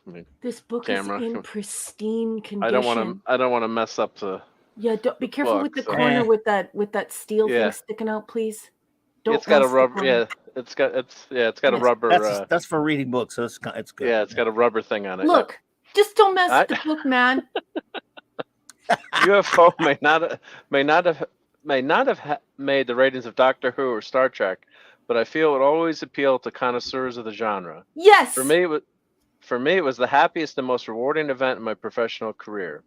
I'm grateful to Jerry and Sylvia for making this possible, and to the World Wide Web of UFO supporters who keep the Shadow logo flying. Yes, I'm I will certain always Chris's keep the book- shadow logo flying. I'm certain Chris's book will engage and delight all of us who are very fond of the series. Ed I Bishop. told you this was August the definitive 2003. book. I told you. Yeah. Here's a question now. Good question. Is there a Paul Foster centerfold for Raquel? I'm Let not, me I'm not check, a Paul yeah. Foster girl. He knows that. Yeah. Oh yeah, because it's Dave. Dave, you, David, So they have- Dave, you. So they have all kinds of reviews of the episodes and press We got- clippings here. Oh, cool. poor Ford. Look at how short Ford's is. That's because Ford Yeah. messed up everything. He always got into trouble. Oh, Yeah. Ford's not so bad. He was in Superman the movie. I know. Oh, please be careful with the pages. Doing an American accent. In fact. Yeah. Yeah. Your guess is as good as anybody's. True or false? Miracle of fraud. That was his lines, by the way. In How Superman does the it movie. smell? Pretty fresh. Yep. Does it smell like ink? Yeah. Miss- Yeah. Bet Miss you it Lois smells Lane good. in one Why are of the you Daily laughing? Planet as one Because hand. I love your question. Oh, look at the Yeah. prisoner! Look, they got from Living in Harmony. Yep. Oh my Yeah. gosh. The There's Western episode, they got McGowan. prisoner shot. McGowan, the man. Yeah, all right. I like this book. McGowan's in UFO. I want this book. No, I need this wasn't- book. It wasn't a UFO. They just have him there because he was I probably know, because but they he's in shot a the lot of the book. sets. It's because they Yes. shared the same studio. Yeah, it's true. The same studio. That's right. Yeah, ITV. Isn't that book amazing? Yeah, I want it. With Miss Lois Lane of the Daily Planet in one hand and a crashed helicopter in the other. So that's Yeah, I haven't had a chance to read this yet. Raquel would have never gone to bed, I guess. Yeah. yeah. How? There's It's how would Freeman. you- delivered. There's how? Alec Freeman. Beautiful. Yep. Alec Freeman up in the top there. I love Yep, Alec yep. Freeman. Said he wasn't And they got handsome enough. He's All a the sweetheart. gadgets, Dude. and devices, and That's why they have Paul Foster. Paul Foster. Yeah. I like Paul. Paul's good. Actually, he's not. After this episode, we reviewed this episode tonight. Well, never mind. We're about to review one that's challenging. Beautiful. Oh yes. Well, that's look at the Nina. miniature shot. That's Nina Barry. Nina, That's Nina Barry down in the bottom Right. there. Yep. cool book. She's hot. Oh, look how small. I love that you can see how big the models are. You know. The Yeah, those interceptors aren't that big. interceptors are a lot bigger than people think, though. Now I know. Yeah, three no, they're people. pretty good size. Yep. Now I know at least 3 people who have this book. Before, maybe. Oh, how do 3 people have this book and it's in pristine condition? Well, the 2 I know have don't had this book since it came out because they've been watching the show since the 70s, and Oh, they're they're nuts. so They're lucky. fanatics. I'm Canadian, there's so the I feel like I goldfish's live mom. under a rock. I've only had UFO in my life for like 2 years. I wish I had it in my life for like forever. It's always good to wait though, because you get something later in life. You think nothing else could really thrill you, excite you. You think you're too old, you're too jaded. Then something like this comes along that you never got to see, and boom! So I'm glad you're getting to experience it now. Even though, yeah, you'd loved it. You'd have loved it either way. But Right? Simply Steve, new car smell. You know how good this book would good smell? book smell. Does it smell good, Mark? Hey, there's Gabrielle Pete. Drake. There's my Pete Carlin. Pete, Yep. there you go. Question of Oh, priorities. Yep. My girl, Look at Gay. Gay. Yeah, Gay she's Ellis. beautiful. She's so cute. in Gabrielle that- in Drake. that- There's that And look at general. these. I mean, look at I love these these ships. Yeah, the ships are Oh, great. it's awesome. Oh, Yep. beautiful. Those are some cool ships right there. I love those cars, bucket. man. They're badass. Yeah. Yeah, I want my Shadow cars Straker are car, awesome. man. I want the Shadow car. beautiful. I think there's one. They said one was rotting away somewhere. I don't want the pink one though. The pink one have to be painted like blue or something. But yeah, Yeah. the Yeah. bronze one though. Hey, look, there's my boy, the guy at the bottom there. He was a pilot on this, but he's the bad guy from Beverly Hills Cop 1. Oh, that's and, right. Yeah. Rambo yeah. 3. Stephen Burkoff. Yeah. Stephen Burkoff, and he's been Yeah. on some other stuff. He's a good actor. Yeah. My bad boy right there. He's Good as a boy. bad guy. Yeah. Yeah. Be careful with the pages. Oh my God, Yeah. you're gonna get Are you Yeah, going to please. read this? God. Of course, No. I gotta read this. Yeah. Must And you read better it. not eat any chips or popcorn while you're reading it. Good guy. I mean it, Mark. Don't mess this book up. Look at how beautiful it is. It's brand Damn it, new. Mark. I'm a comic book collector. I don't. He knows how to treat I know. books. I know how to treat books. Why don't we Right. He knows read how a to little treat bit books. about? In the sense, Well, you we know, got an episode to read. We're reviewing Yeah, this so episode. Square in a minute. Triangle. The episode. We'll Well, read it. I'll read a couple Let's go to- paragraphs about it. Let's Yes, review please. the episode first, shouldn't we? Damn it, Mark. Well, I think we should just read this like you do on the Star Trek show. Just read a All little right. Okay. Right. Okie dokie. Take your bit. time. So this is the This Square is Triangle. Teleplay by Alan Patillo. beautiful. Mhm. Directed by David Lane. I'll just read the first 2 paragraphs. Okay. A Uh, UFO on really? Earth approach is confined to have a trajectory termination in southern England. So Straker decides to allow the UFO to pass through shadow defenses. I should have said UFO. Sorry. The craft lands in the woods between Clare Cross and Lincolnbury, offering a rare opportunity for Shadow to capture a UFO before it deteriorates in Earth's atmosphere. Straker has the air cordoned off and assigns Foster to lead a search team in the mobiles. Meanwhile, at a cottage near Lingbury, Liz Newton and her lover Cass Fowler, who I thought looked a lot like Javier Bardem, are preparing an elaborate plan to murder her husband Jack in such a way that it'll appear to be an accident. She phones a friend to explain that she is staying at the cottage alone while Jack is away on business. So when her husband arrives at midnight and she shoots him as he comes to the door, it'll appear that she believed he was an intruder and shot him in self-defense.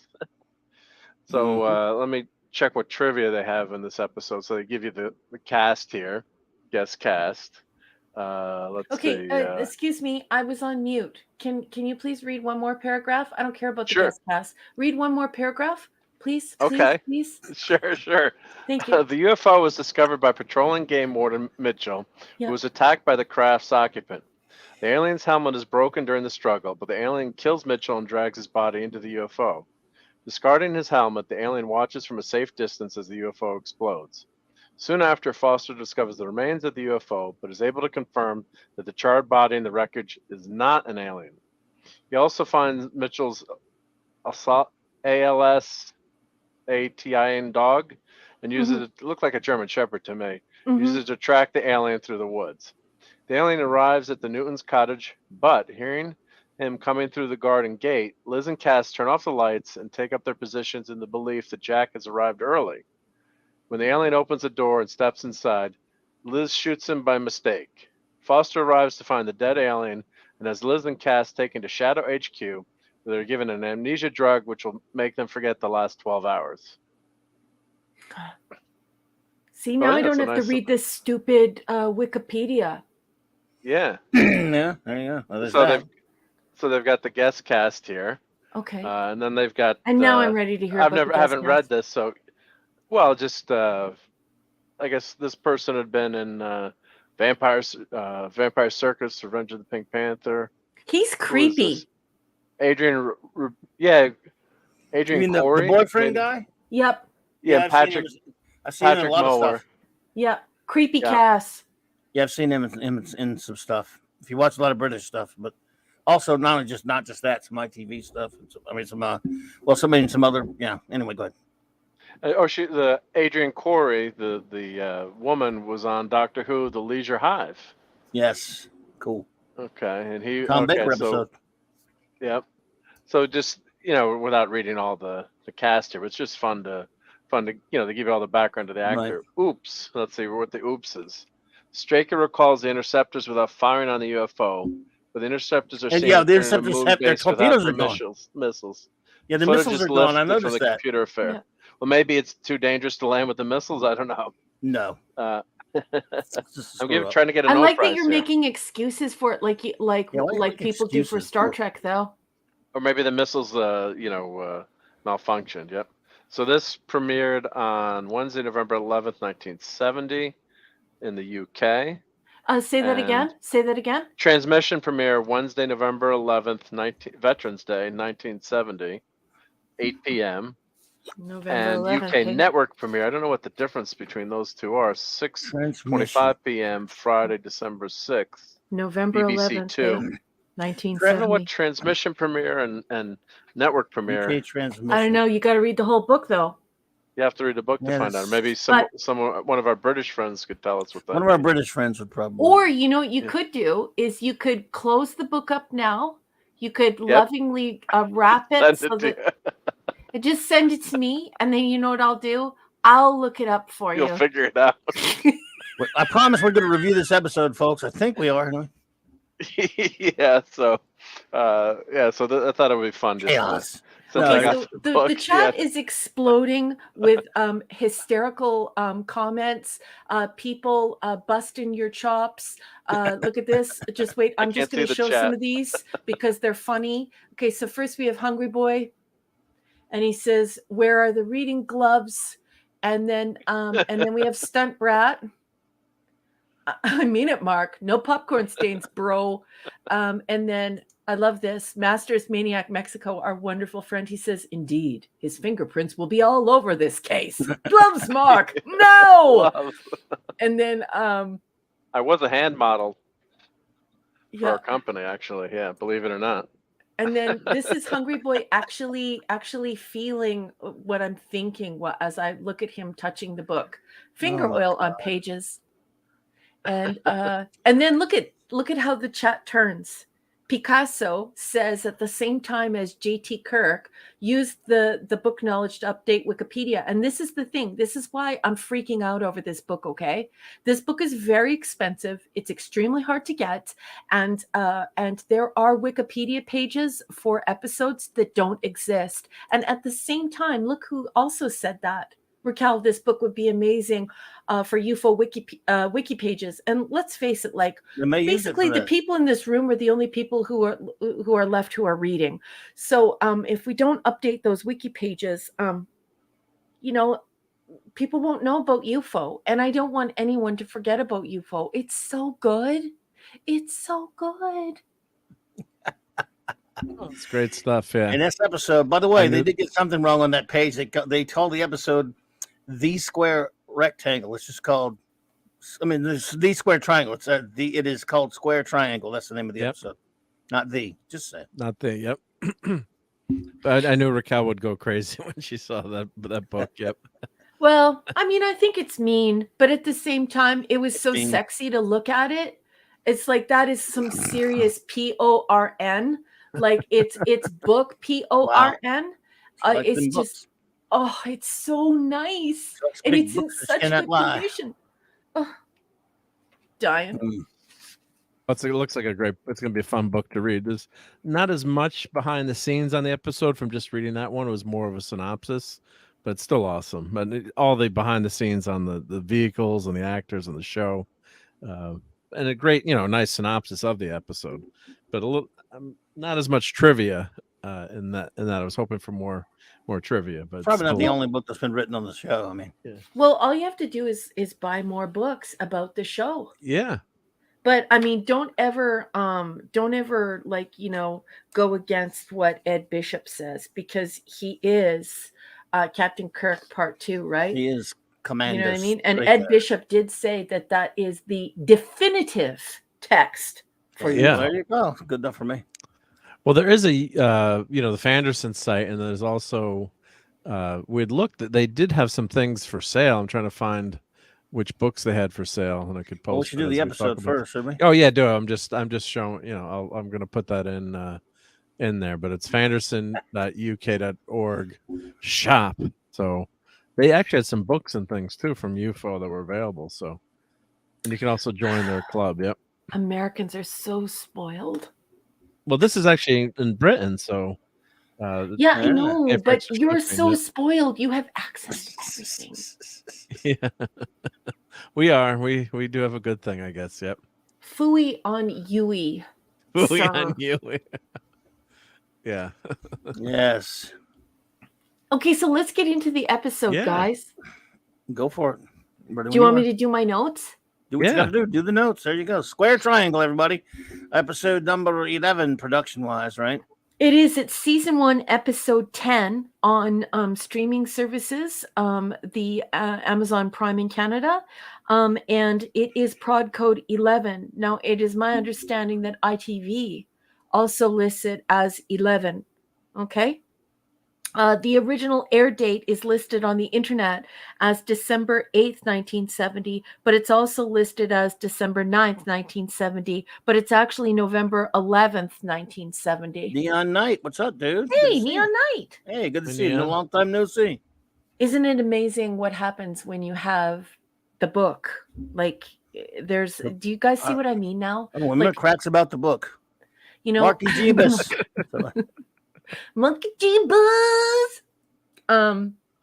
Now do you guys see why I'm such a weirdo? Like, once you have the book and you read the book, and it's all confirmed. You see stuff on the internet, and it's like it's totally wrong. And so you get so frustrated because people are trading in this information that's incorrect. So December 8th, December 9th, but actually November 11th, 1970. There you go. I love that Anderson predicted that the UK would begin driving on the right-hand side of the road. I actually remember growing up hearing about this, that people were saying, hey, the UK is eventually going to start driving on the right-hand side of the road. And in Canada, that's really interesting for us, because we have one leg in the UK and one leg in the USA. So it was an interesting conversation. And I really like that Anderson tried to predict that the UK would give way and be like the United States and Canada. Gorgeous practical effects as always. I love the interceptor launch.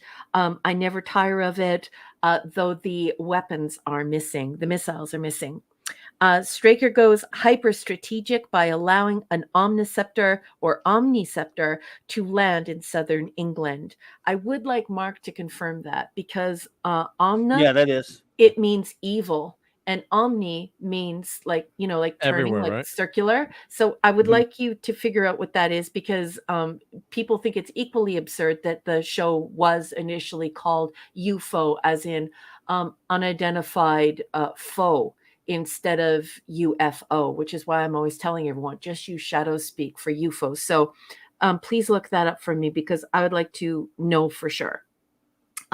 So he allows the alien craft Omniceptor or Omniceptor to land in southern England. And then, of course, we have the shadow teams rolling out with Paul Foster at the helm, and they're doing it undercover. It is always delightful to watch the practical effects on this show. It's just so delicious. I just love it. This is such a great story. A stylish and moneyed couple are retreating to a country house. It soon becomes clear that they are soured lovers. There's a bit of evilness in the kissing, and there's a you can tell the guy looks like a villain, and this is soured love. And we can see that the man is very controlling of the woman, and we figure out that they are plotting to kill her husband, and that they're planning an ambush at this country house. So what I thought was really interesting is, once again, we have very high level writing that is well beyond a television show. And that's why I put UFO just behind Star Trek, the original series, because it just, the quality of the show is unbelievable. So both story vines are traps, and both story vines intertwine in a remote forest. So have a think on that. Both stories are about traps, and then they wind up intertwining in a remote forest. So Yes. I thought that was very cool. I love the canine scene. A local wildlife warden goes sniffing around, pun intended, sniffing around, and is killed by the alien. So he's shot. Once again, the alien is using those projectile weapons. The intact omniceptor is destroyed by the escaping alien. The explosion draws Paul and the team. The alien uses the warden's body as a cover-up. Of course, he's unsuccessful. The killers rehearse their plan and script for the police. It is toxic and horrible. It is absolutely diabolical. You could tell that this guy has almost like a Svengali hold over this woman. She's only known him for 10 months, and you can tell that he is a very wicked person. There is some cool technology in this episode. I absolutely love the country house telephone. It's just gorgeous to look at. I wish I had it. If I had it, I would put it in my parlor. I would put it in my front That is room. cool, yeah. Just beautiful. The hubby calls the husband, who is going to be murdered, calls from the car, and he has bought her a very expensive piece of jewelry. And what's worse is that the dialogue reveals that she actually asked for this very expensive piece of jewelry, and he's delighted that he's purchased it for her. The wife tries to bail on the murder thereafter, but creepy Cass won't hear of it. He does reveal she is a spoiled wife. So he reveals she's completely spoiled. That he does absolutely everything for her. He lavishes her with praise, with objects, gives her anything her little heart desires. But unfortunately, she only wants sex, and he's a working guy, and he doesn't really give her as much sex as she wants. So in this dialogue, it's revealed that she's also a giant pile of dog poop. I love the symbolism in the blood red curtains, because the blood red curtains symbolize the veil, so the veil of truth, and then of course the blood of the murder, because of course the curtains are used as an aid to the killing, an aid to the weapon. The curtains actually become a part of the weapon. So we have blood red curtains symbolizing that blood that is involved with this murder, but also this veil of secrecy, this veil of truth. So the symbolism is just gorgeous, and I love the Andersons. They kill the alien, obviously, thinking that it's the husband, and then creepy Cass slaps the lady around a bit and then abandons her. So it's revealed, that he's violent. It's not good. Like I said earlier, through these terrible kisses where she's pulling away, and she's such a great actress. She even has micro expressions where she seems disgusted by these kisses. This is how you tell this sour love. So really great portrayal here. Really great micro expressions, acting as the foreshadowing for the tale. Paul takes them both into custody, and in the coolest machines ever. They're like these bubble cars, and they're all glass all the way around. So once again, the Andersons making the coolest machines ever. Of course, they receive the amnesia drug. And the first time I watched this, I thought, oh, I wonder if Straker's going to have them killed, because he's pretty ruthless when it comes to saving billions of lives, and he won't risk it. But they use the amnesia drug, and their prosecution is now impossible. And Straker tries to put on a brave face here because he can't get involved, and of course he can't prosecute them, and he can't tip off the local authorities. But just after the fellas leave his office, Paul and Alec leave his office, dialogue is revealed how disgusted he is. He's absolutely appalled by the fact that these people are going to get away with it. We're not in the moralizing business. Yeah, exactly. We're not in the moralizing business, is what he tells Alec and Paul. But when all is said and done, it's revealed that he is extremely disgusted by what has transpired, and you can tell he's feeling powerless about it. Then at the end, we stand alone with a wife at the grave. And just when we think, maybe he's left her, abandoned her, we see creepy Cass appearing in the distance. And we realize that evil has gotten away. Deal's been done. Yeah. And then the Andersons, who are so good at music, there's this terrifying stabbing noise that happens at the beginning of every UFO episode that goes over that starts before the theme song. And it's because the logo is impaled. So the Andersons know how to play up music, and they play horror music. This is a full this like a Hammer film. It felt like a Hammer film. Yeah, it's like you're full on horror music, and then you realize just how disgusting it is. Yeah. So this is twisty, turny sci-fi. It is delicious. I absolutely love it. I love, love, love this amazing show. Who needs drugs if you have UFO? I gave it an A+. John Shaggy Rupus, hello there, and hello, Snail Messiah. Good to see you there, buddy. Snail. Yeah, that all that needs to be discussed, because yes, it was the only other most interesting part of the thing. Other interesting bit was that Straker let this thing through, because he just got a whim. I mean, he could have just ordered these interceptors to destroy this oncoming UFO, but he decided to let it through for a strategic ploy, because he's getting tired of just not knowing what these things are, which I found fascinating about the episode. But from there, your whole story is this plot by these two scumbags who, I don't care how rotten the husband may or may not be.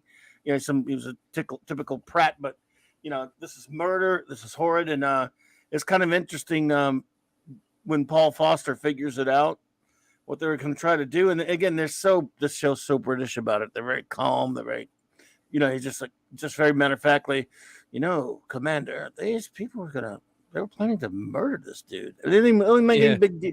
They didn't make big shakes about it, like they probably would in an American drama. Be like, these rotten sons of, they were going to murder this guy. I'm going to kick his. We cannot let this happen. There would be crusading going on. There would be, let's face it. Yep. Kirk would not have let it happen. I'm sorry. No.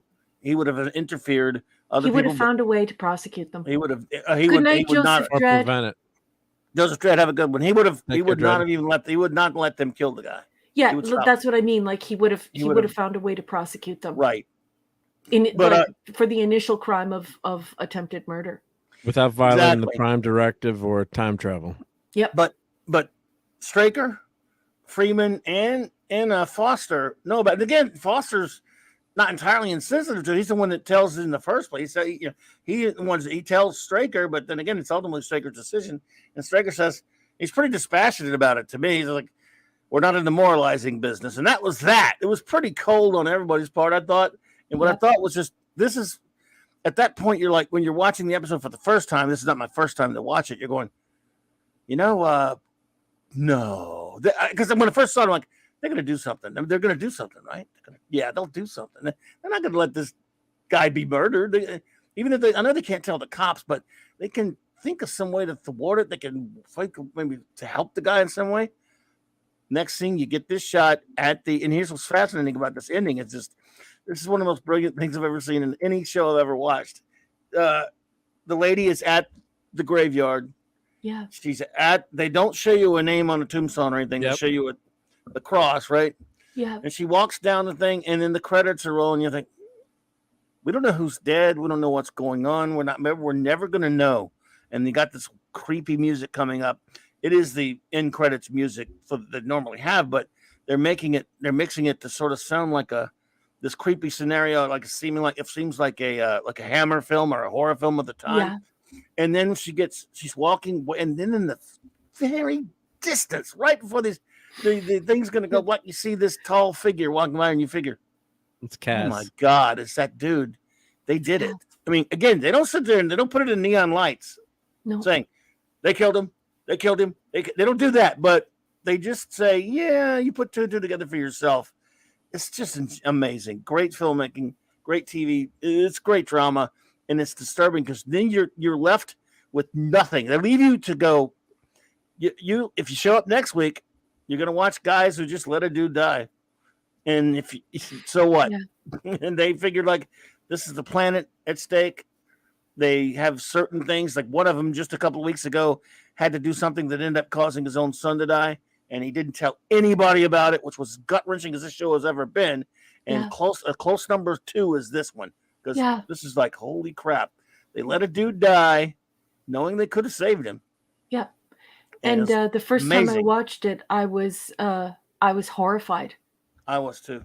I was just like, I can't believe this is happening. And it's just like, they had to go back to the business of saving the world, but they couldn't save the world one person at a time. They had to save the world from the moon, from Shadow. And it's a peculiar situation to be in, because you also realize that it's just it leaves you to think, they have bigger fish to fry, and that's terrible. That's a terrible saying to use in this situation, but you just feel so exasperated. Like, I remember the very first time I watched this episode, I couldn't believe it. I was just like, those dirty, rotten pukes, the scum, they're just scum. And you were hoping that there would be some justice, but there was none. And this show does that. It it sometimes leaves you raw, where there Yeah. is no Hollywood ending, and you have to deal with the fact that not every justice not everyone gets justice No. in the world, and certainly not in this universe, in this storytelling. And it really enhances your experience as a viewer, because you never really know what's going to happen. You don't say to yourself, oh, well, that cast guy, he's going to get it in the end, because No. he doesn't. And Yep. yeah, it just makes the show that much better. Yeah. You don't have the tidy, often you don't get the tidy endings, and sometimes it goes even further than that. Sometimes it becomes Right. dark, like a James Bond movie, instead of being like TOS. Sometimes it's like TOS, and it feels beautiful and hopeful and gorgeous and glorious. And then at other times you totally feel like you're in the grit and in the worst part, the evilest part of a James Bond film, and you hope you get through it. And so the marriage of the two, it makes this Incredible. show just fascinating and Brilliant. gorgeous to watch. Anyway, Clubby, I love all your comments. You're amazing. I love you so much. Back at you. You were wonderful. No, well, the engineer, I know we didn't leave much for you, Yep. but Oh no, that's awesome to listen to. Yeah, no, just 100% agree. Yeah, just the twist in the end, and what's great about this is it's so subtle, and it's we mentioned that before. Modern day sensibilities. If this was remade for a modern audience, God forbid, we would have had 3 hours of talking in hallways about what to do with these these potential Right. criminals, and they're in the long run. As horrible as it sounds, this one person doesn't make a difference to the world, and they've got a war on their hands, and they can't be bothered with a crime, even though it's as serious as murder. So, they go right about their business. So I've got the the subtitles up on this. The great line there. They planned a cold-blooded murder. They had it all worked out, but unfortunately for them, an alien arrived instead of her husband. It all fits. Morally, they're guilty. Well, the amnesia drug was administered a few minutes ago. They won't remember a thing. We can't let them go free. And then Straker says, I suppose you think I should hand them over to a public prosecutor. He'd sure have a great case. What would he go for? The attempted murder of a husband or the killing of an alien? We can't produce that body. There's no concrete evidence against them. And the accused would have both genuine total amnesia, so there's nothing we can do about it. We're not in the morality business. What about the husband? They wanted to kill him once. They're bound to try again.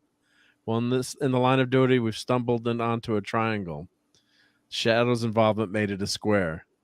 All we're doing is erasing the past 12 hours. So it's back to the triangle.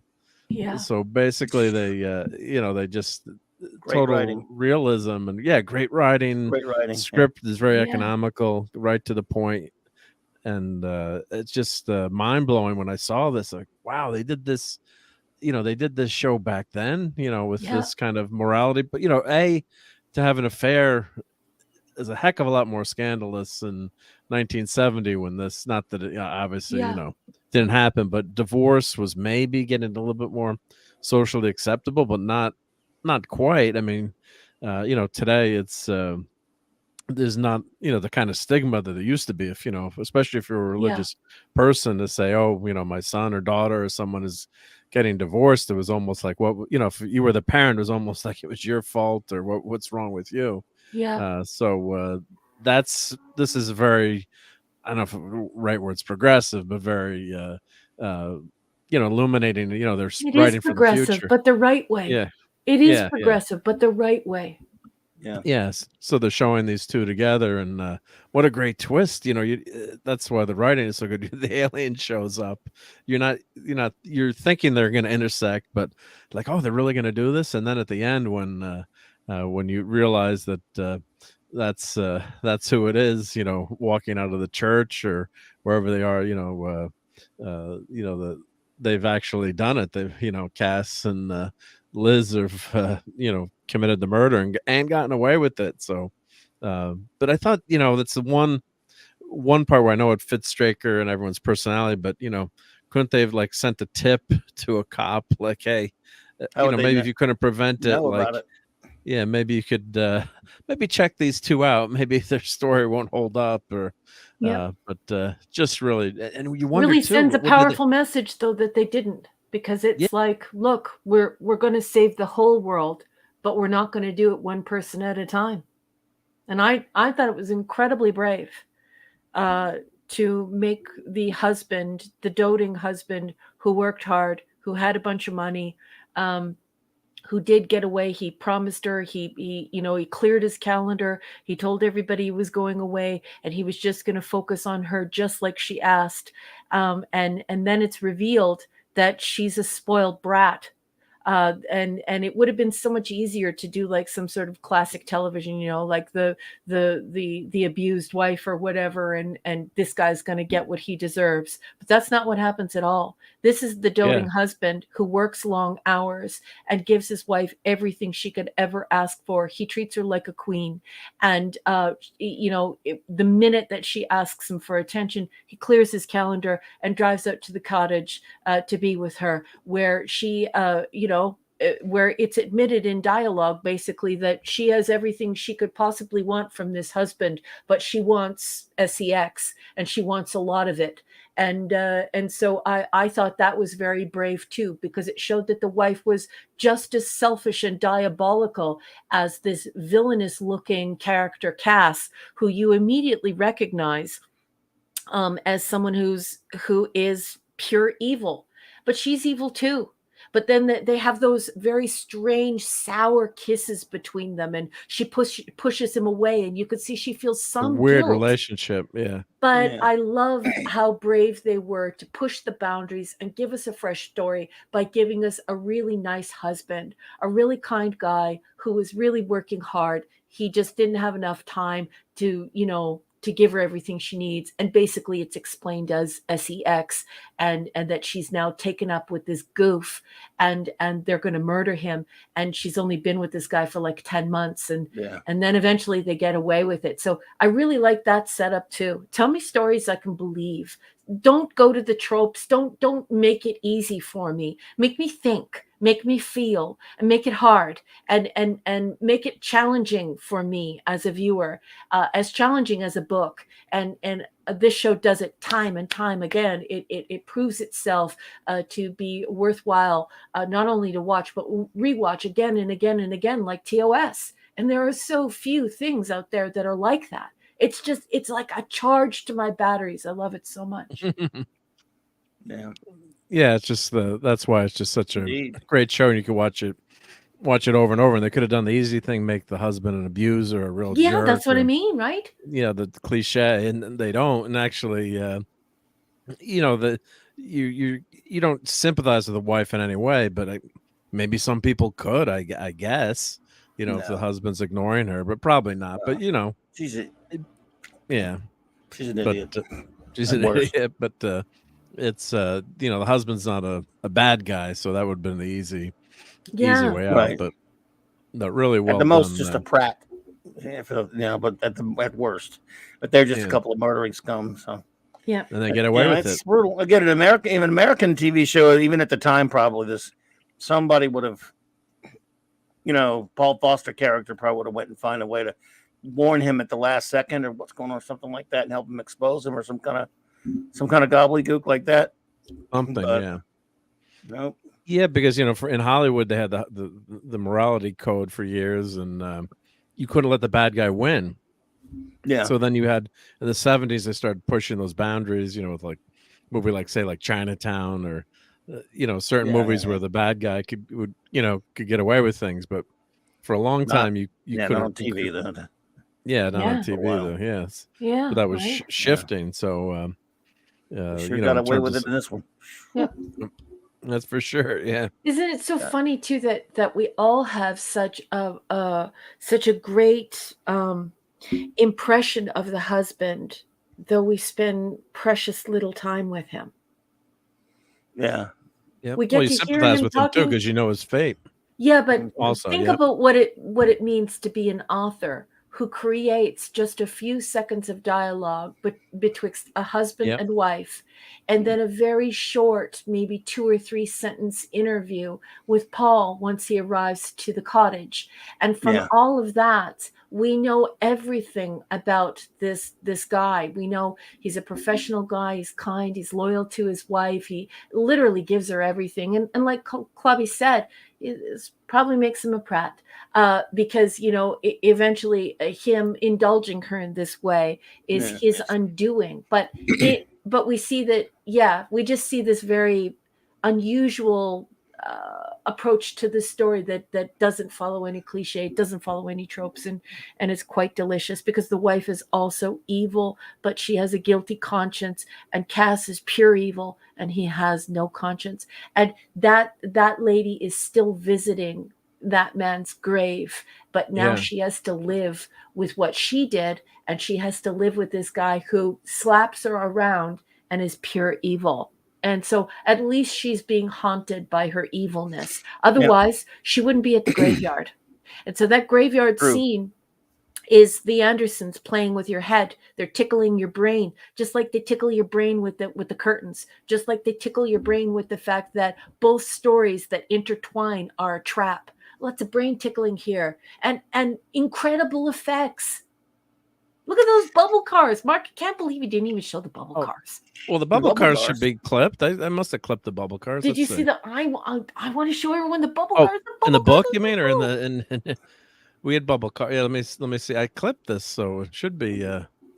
Let's see if I had any bubble cars. The ones Paul uses to take them away from the cottage. Yeah, let me see if I got that. You know, I have it. The picture very small. Bubble cars. So, let me see if I see the bubble car. Yeah, those things are so cool.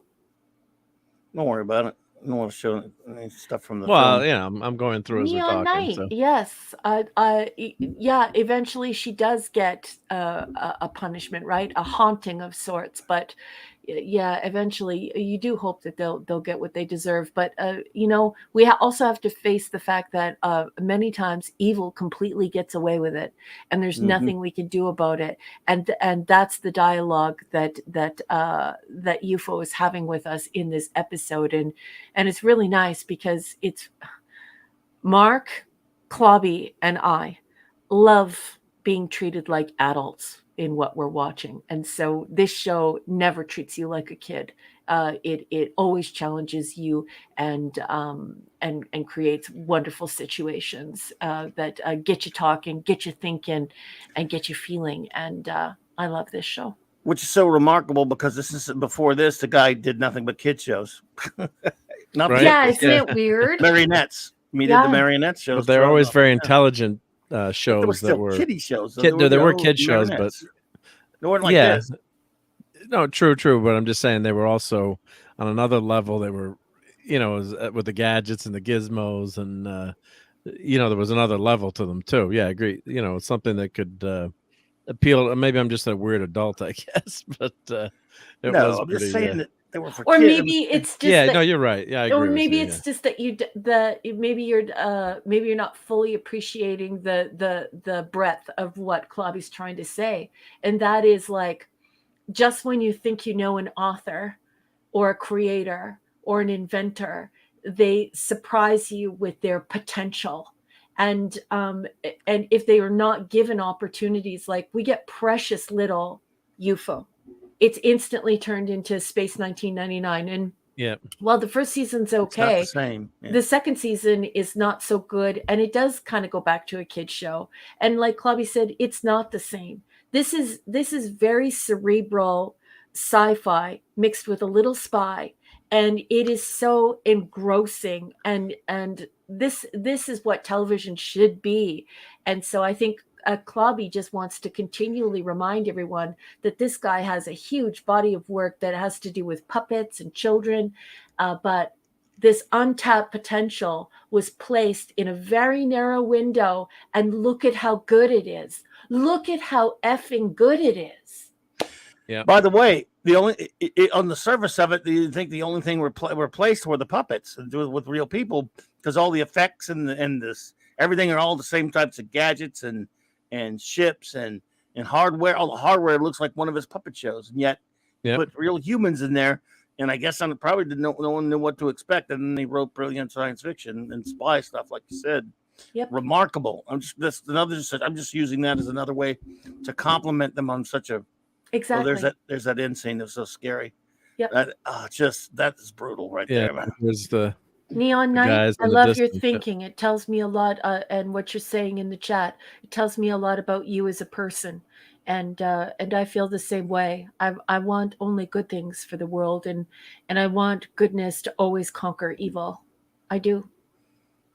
In every situation. Indeed, Yep. And there's Cass in the background. Yeah. Creepy Coming out Cass in a couple comes Like to crawling announce. out. We did a little That's spoilers, and I Mama forgot to Cass. put up my spoiler warning. He couldn't. The thing is that the reason why he's off in the distance is because he couldn't be on consecrated ground. He's a space vampire. No, I wanted you guys to start laughing because he's so evil. He won't go on Yeah, holy okay, ground, right? okay. Well, I said he was a vampire. I said he was a vampire. Yeah. But No. also, I think that they're showing him at a distance too. You can wonder, well, was that really him? I mean, Was that obviously him? it's supposed to Yeah. be, but it's not. They're not Was nailing it you Paul with Foster? Was it Straker? yeah. They're not having a big discussion, like I said, or anything. It's just Was just it Paul another- Foster? Was it Straker? No, I'm kidding. Clobby, don't do this to me. and I love the God, I line love too, your was brain. when Straker's kidding. talking about we've created an amnesia drug that's perfectly Yeah. harmless. All we'll do is erase all memory for the past 12 hours. 12 hours, man. It's tasteless. Would you care for some more coffee? Yep. He just whacked them right there. You got it. You don't have a choice. I'm Straker. And they Screw looked you. at him. Yeah. Oh, Sean Carter says, I started binging this show when you introduced me to it. I fell in love with it, and now I've slowed down. I want to relish each and every episode, watching maybe one every 3 weeks or so. Sean Carter. Cool. Sean Carter from Mars. I love you. And I Cool. and I gotta ask, great. Hey, Zach. great to hear. Hey, Zach. Hey, Zach. What's up, buddy? Hello, handsome. What you got? What you got, dude? Do you think he looks like Cass looks like Javier Bardem. Javier Bardem a little bit, or is it That me? Patrick Moore, a guy I've seen him in other stuff. He worked like into the 2000s. He's no, don't because know. this guy you're showing is Yeah, is sort of. maybe. okay. He doesn't Little- look attractive there, but the other picture, he looks relatively attractive. The other character has the aquiline nose, that sort of Hansel and Gretel witch kind of nose, the aquiline nose, and that's very telling of something quite evil. And when Well, we he's look when we look at Cass's nose, we're like, do you have apples? Are you hanging out at a gingerbread house? What are you doing? Do you eat kids? Like, you could tell just by the nose, right? Anyway. Well, that's No Country for Old Men. That when he portrays Yeah, seen it. does such a great job portraying the villain. But for some reason, he just looked like Cass to me for some reason. But I don't know if anyone else got that. Hey, Scoob. Hey, Scuba. What's Hey, up, did buddy? you know that the Scubas have like a new like YouTube channel where Leslie? they're gonna like cover like when they go antique shopping and when they go out Ah. for lunch and when they travel around the world. Nice. Yeah, they just got back from Excellent. the UK. We'll find a link. If anyone can find the link, we'll put it in here for you. So good to see you, man. Oh, Neon Hope Knight you and said Leslie are doing well. What? Adam Driver's granddaddy. Honey, that's so true. What? Oh, That those guys you think it looks all- like Adam Driver? Yeah. So we Yeah, don't you have never pictures know. of the bubble car. Well, I do. Yeah, I did have a couple of pictures. Let me. Okay. This is the Let me, coolest thing definitely- ever. Which So one you was get it? arrested What's the by bubble Paul car? Foster. Oh, that and Zacharot. Hey. Zacharot.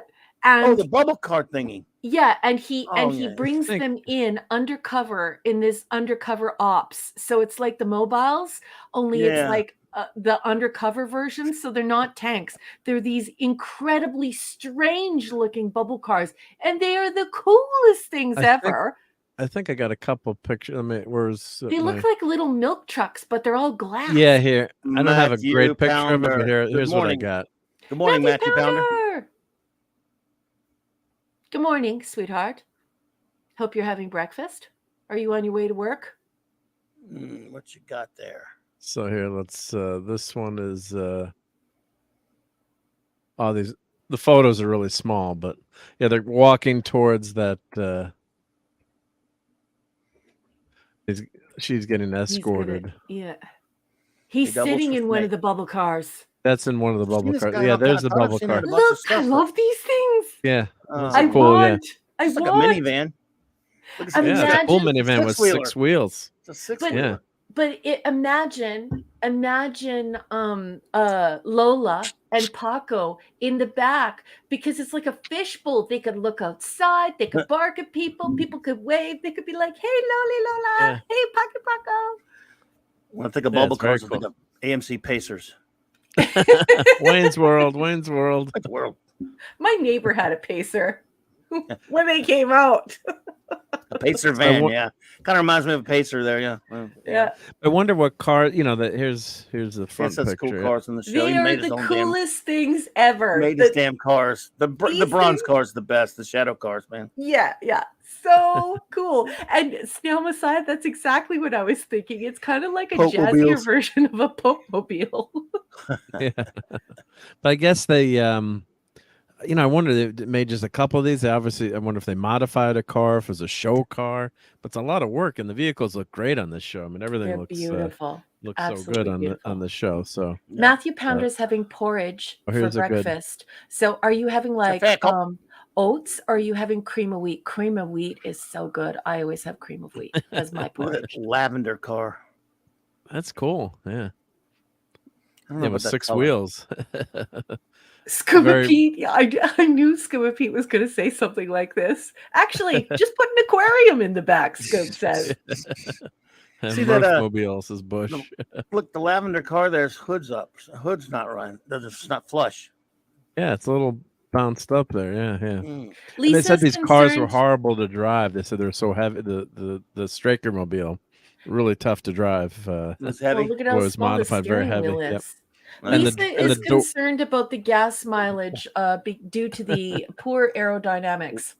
Dude, there's probably racket pinion too. I mean, those are pains. Yeah. People don't remember before there was power steering and everything. Yep.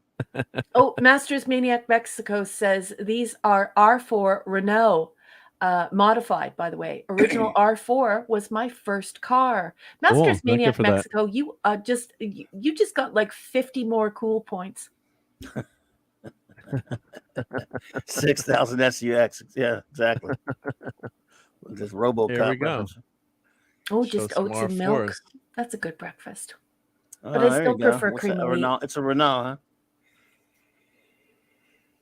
Sold a few Yeah. of those in the old days. Sold a I few. want one of those, Oh, here's Clubby. a modified Nah. version of that. Yeah. There you go.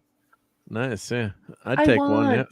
Well, remember this show it was made in 1969 and 70. The original, Yes, that's but right. it was taking place in the far-flung future of 1980. Yep. Zax, sweetheart, you need to watch this show. Please watch this show. You will be Yes, sir. instantly addicted. Well, plus they had cell phones in the show too. Don't forget, the phones do. are wireless, and Yeah. so it's Look at the Let's way the look at doors the open. gull- gull-wing Shows door. them, Of too. course, you did have gull-wing doors on cars, but Oh yeah. very futuristic and very cool. You think in the future, when Mercedes had their gull-wing, the famous 300 and the 190, you're like, oh, they're gonna have gull-wings will be everywhere, and now it's just a few cars have them, but there are some great advantages to them in terms of opening in a tight spot, but it's also the mechanism has to be a lot stronger because of the What weight. do you shop at weight of the door. IKEA? There are Yes, advantages to these doors. SP4H. I'm doing a commercial. Good to see you, SP4H. Right, Mark? Yeah, Start let's be the for it. car. Good to see you there, SP4H. SP4H, good evening. Zach says, okay, I'm sold. Yeah, this dude's pretty sinister. I know I've seen him Yeah. in some other stuff, but actually, I was Yeah. looking at his IMDb and I couldn't find anything, but I know I've seen him in other stuff. Could be a Well, the Josh Rappold thing. The book lists all his other stuff. Yeah, he's got the Aquilin nose and the potato chin, the Oh, Lord. nothing, and the creepy, scary kind of fish-like eyes. I mean, nothing says villain like those features. Oliver Imagine being Belamonte. Imagine being an actor and you're like a salt of the earth person, and you're actually very kind, and yet you have all of the features of a villain. You always get cast as the bad guy. Hey, Oliver Yeah. Belamonte, good to see you, my friend. Hello, just- Oliver. It's probably weird for them, and they probably just get used to it and think it's fun. I mean, as long as they got a steady gig, but yeah, they got. So it's sort of a societal thing when you think about it, especially back then. They're like, Mhm. you don't look like the traditional chisel jawed, rugged, hero guy. You don't look like that, so you must be the bad guy. Yeah. That's, or at least that was a lot of the way it was cast in America. Yep. Not so much over there sometimes. Like, that's one of the great things about Doctor Who. The Doctor's always just cast to look like an ordinary person who you just see anywhere. And of course, he's he doesn't look like he doesn't look like one of the like the leading man types. Well, I went through that in the 80s a little bit, because there was a window of the 80s where there were a lot of horror movies and cheap horror movies, and they always cast the evil villain with very, very light blue or very, very light green eyes. And so during that period, people would say, like, your eyes freak me out. They would say that to me, and because I have very light green eyes. And so there was a time when, like, there was like a whole chunk of the 80s where they would cast actors and actresses with very, very light green eyes or very, very light blue eyes, and then instantly make them the villain. And so, yeah, there was a while there where it was like, look, I'm not a villain. It'll be okay. Yep. There you go. George Let's see if we Sewell. should What? see the person in the. Let's see if we see his character in the distance here, walking out. A couple of slides, and everyone can decide. But it's got to be it's Cass. I mean, the way A lot of those names were production people from The Prisoner, of course. Yep. I love that we're left with this ending. I mean, this ending, like, for me initially, I was thinking to myself, okay, Cass is off in the distance because the Andersons are trying to demonstrate that Liz is the only one with the pangs of guilt. And then Clobby turns around and says, maybe it's Straker or Paul. Clobby, I love your brain.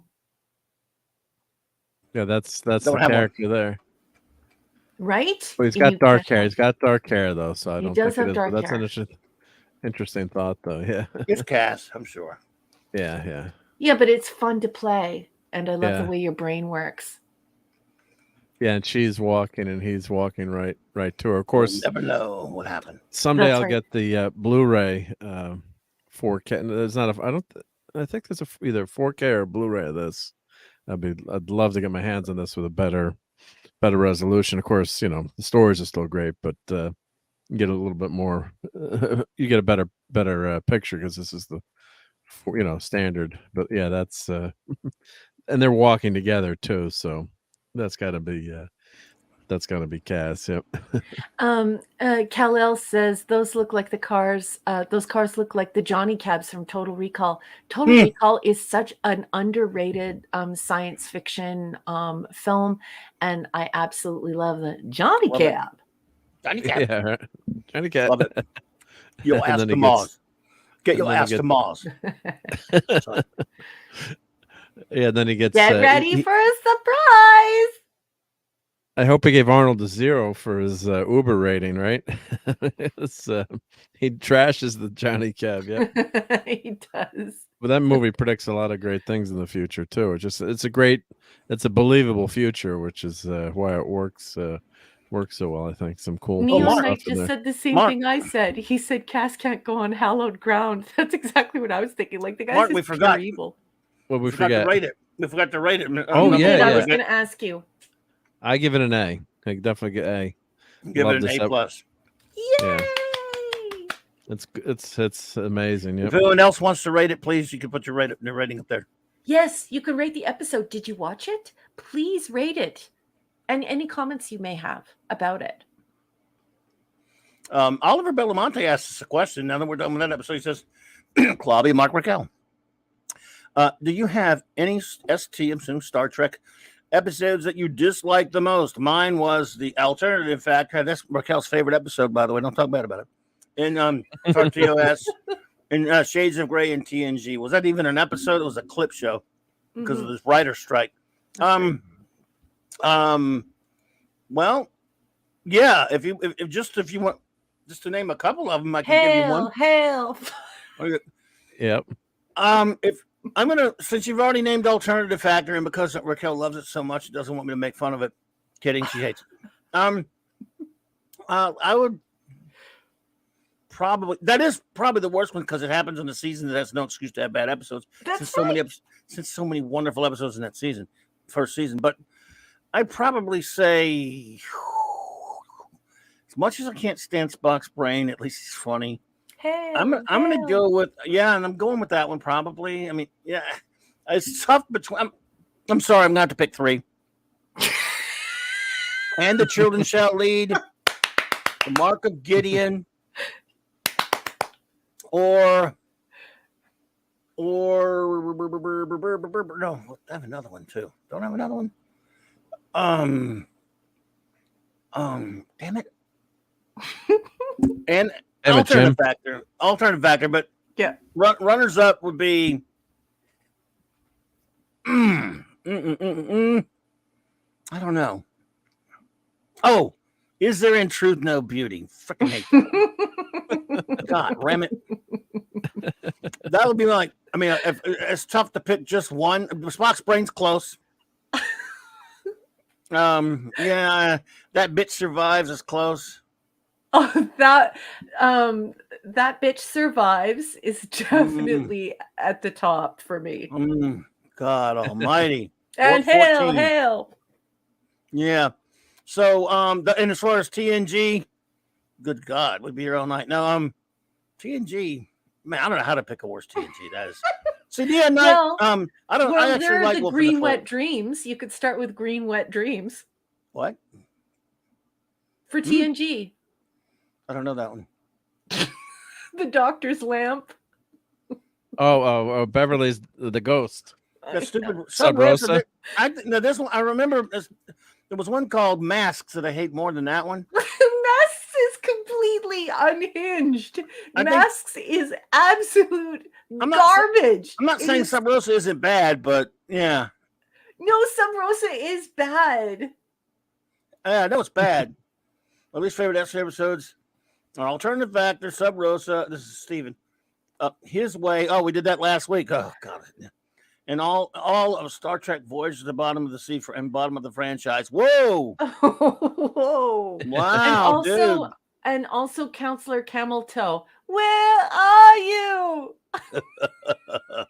It's tougher to think because see, look, of course, we reviewed all of TNG, but it's not like I don't have the kind of recall of episodes of that the way I do of the original series, where where they just come. I can name episodes. I can name, everything. It just comes like this. I have to think about it for a second because I'm not. I like it fine. I like some episodes and hate some episodes, but it's not as in my heart as the original series. So it always makes me go. I'd have to look at a list, and then same thing with DS9. We're trudging through that right now. And I used to think I really, really liked that show a lot. And now, man, I'm telling you what, going through it episode by episode, it puts a different perspective on me. You should be sorry. It's your fault. But it's not even Mark's fault this time. Yeah. But seriously, it's tough. So for other series, because there's some episodes of Deep Space Nine that we reviewed recently that I think are worse than episodes of TNG. It's true. And I have much worse. Yeah, don't get me wrong. That doesn't excuse TNG, but good. But I will back up what you're saying there. Like I meet people all the time, and they're like, "Oh, I love Star Trek. I'm so good at Star Trek trivia and stuff." And then they start talking about Star Trek trivia, but the only thing they know are like their favorite episodes of TOS. But it is far different when you look at the 735. You look at 735 iterations of Star Trek, and you try and remember all of it, and it is difficult. And it is difficult because very clearly you can see, and this is fact, it's not just someone throwing out some empty opinions. There is a great deal of overlap, so there are reworking of some titles so that some titles can be reused.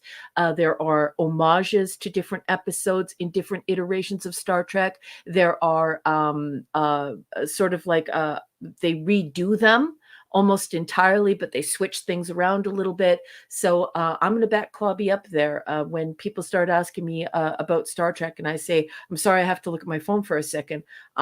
If you're having a full conversation with me about Star Trek and you start to ask me very in-depth questions, I can give you extensive encyclopedia-like information about that. But just like for 735 iterations, doesn't really quite work that way. It works more the way that Clobby's saying, where it's just like you go, oh yeah, oh okay, and you just need something to jog your memory. Does that make sense? So I back up Clobby on that. Thank you. Yeah, it's just, yeah, it's tough, man. I don't know. It's gonna be weird. I agree with those bad episodes too, but I got to say, I guess STD doesn't count because I would, and P Hard. Star Trek. Yeah, I know. So I was going to say, but that's some of the worst TV I've ever watched. But you know, even though TOS has some clunkers, you just love the characters so much. You know, I'd rather watch some of those clunkers than bad episodes than some of the stuff I put myself through. Hey, Jill. Oh, thank you, DJ Ronnie G. I love you, honey. Because it's yes. No, I hear you. Because alternative factor's bad, but I have to say some of the TNG stuff and some of the DS9 episodes have been really, really bad. I mean, it's just I don't remember them being that bad. But then again, I did stop watching the show for a while and then came back to it. But you do love those characters and those actors. So I think watching 4 a week, yeah, I think. But watching 4 a week, I've never done that before. I mean, I used to watch TOS every night growing up. Different.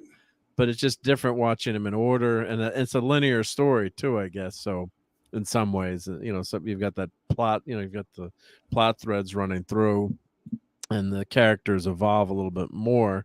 But it's a totally different animal. And watching them back to back to back, sometimes it really reveals some of the faults, and you wonder why did they do those 2 episodes back to back that were like that, or the comedy episodes have kind of gone overboard with that. What they need is the orb of time, and then all they have to do is go to Bajor and they can completely undo it and nothing will happen. But they'll forget about that. Yeah. You know what so I'm saying? ridiculous. I'm not gonna even go any farther than that statement. But did it really happen? No. Did it really happen? Did it exist? It didn't erase itself. But anyway, hey, look, no, this is actually a fun topic. Trek, bad episodes of Trek, because anything can be there. That's is important because no matter how much we love something, just no matter how much you love a person or something or anything else, they're never perfect, and there are things you hate about them and love about them, and not even the best of, not even a show as great as the original series is immune to it. But hey, it's certainly, if you take out alternative factor, I can think of lesser episodes of the first season, but none that I hate or even dislike. Not really. Maybe Dagger of the Mind I don't like because I have some issues with, but it's so if we're just talking about original Trek, it's still, even that one has good things in it. It does. Some really compelling performances. I can't think of an episode that I hate in the first season other than that one, or really, again, like I said, even dislike. Yep. Second season. Let's see. Is there a second season I hate? No. Is there one I dislike? Yeah, I have one I dislike. I kind of dislike Assignment Earth a little bit. I love the Gary Seven character, but I don't like the premise setup where them just traveling back in time because they feel like it was again. I think that was a bad excuse. I mean, they should have at least made it an accident or something like that. And so I don't like. I think that's a very messed up episode. Not terrible or rotten, just and it just got cool stuff in it. But I'm trying to think. I got to be honest with you. I've never been super fond of A Private Little War. I think it is an interesting story, but it's a little disturbing. Some of the stupid stuff with well, of course, the lady was wonderful. Don't get me wrong, but the Magatu and all the Magatu and stuff is a little cornball. But still, and again, I don't hate it or anything. See what I'm saying? Yeah. I know people who hate Patterns of the Force. I kind of like it. Yeah. But first 2 seasons, I can't. Other than Alternative Factors, the only one I hate of those first 2. Yeah. And hate's a strong word compared to other crap from other shows, no, but Alternative Factor is legitimately bad though, because it's horribly edited and absolutely badly written. And the actors don't act like themselves too, or the characters aren't The characters are written totally out correctly. of character. Out of character, and there's no Which security didn't in the happen Enterprise. often. Yeah, whoever wrote that just didn't have the vibe of the characters. And you know, I've said, you know, we watched I watched Channel 11 WPIX in New York every night at midnight, had Star Trek on TOS, and then in college we started started everyone watching it at midnight, Right.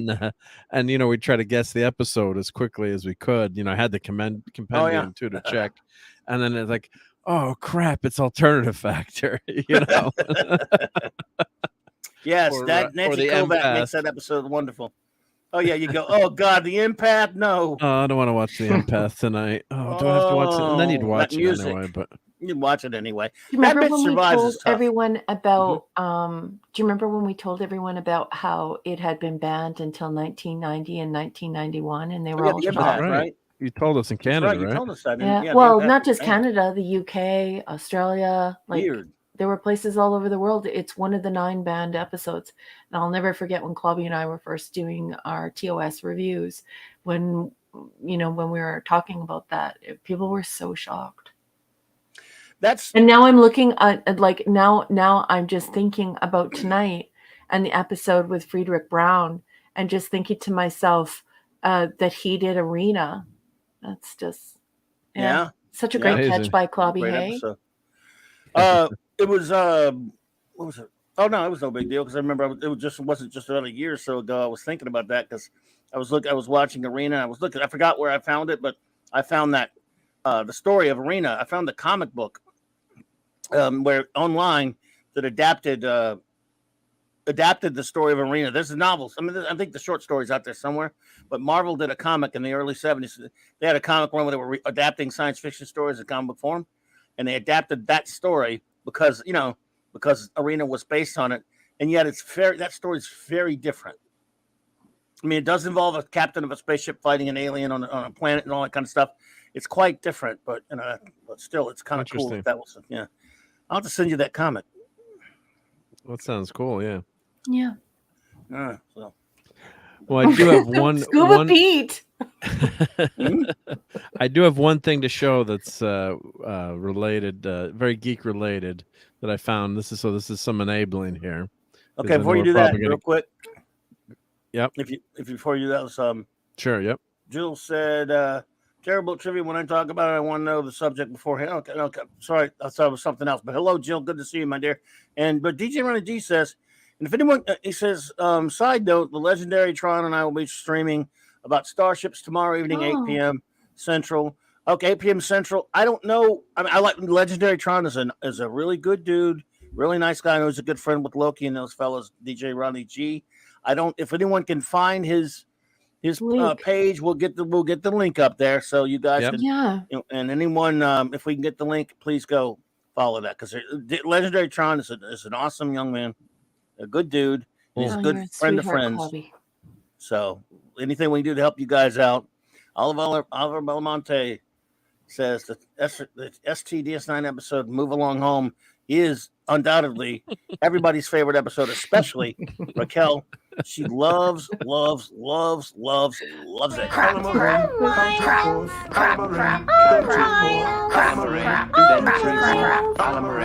you perceive Alamarine, you come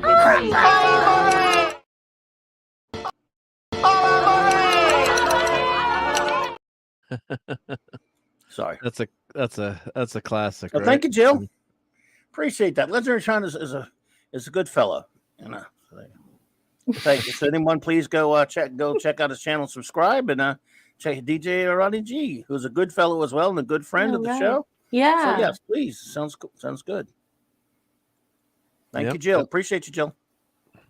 All right, so go ahead, Mark. What you got? Oh, sure, yeah. And Lita would have done this. I finally found it. Yeah. It's a school line, so after this we'll definitely get Raquel. Yeah. I just want to. This is quick. Yeah, this is quick. Yeah. It's just going to cost some people money, maybe. But I love you guys. Enabling. Here we go. Enabling. enabling?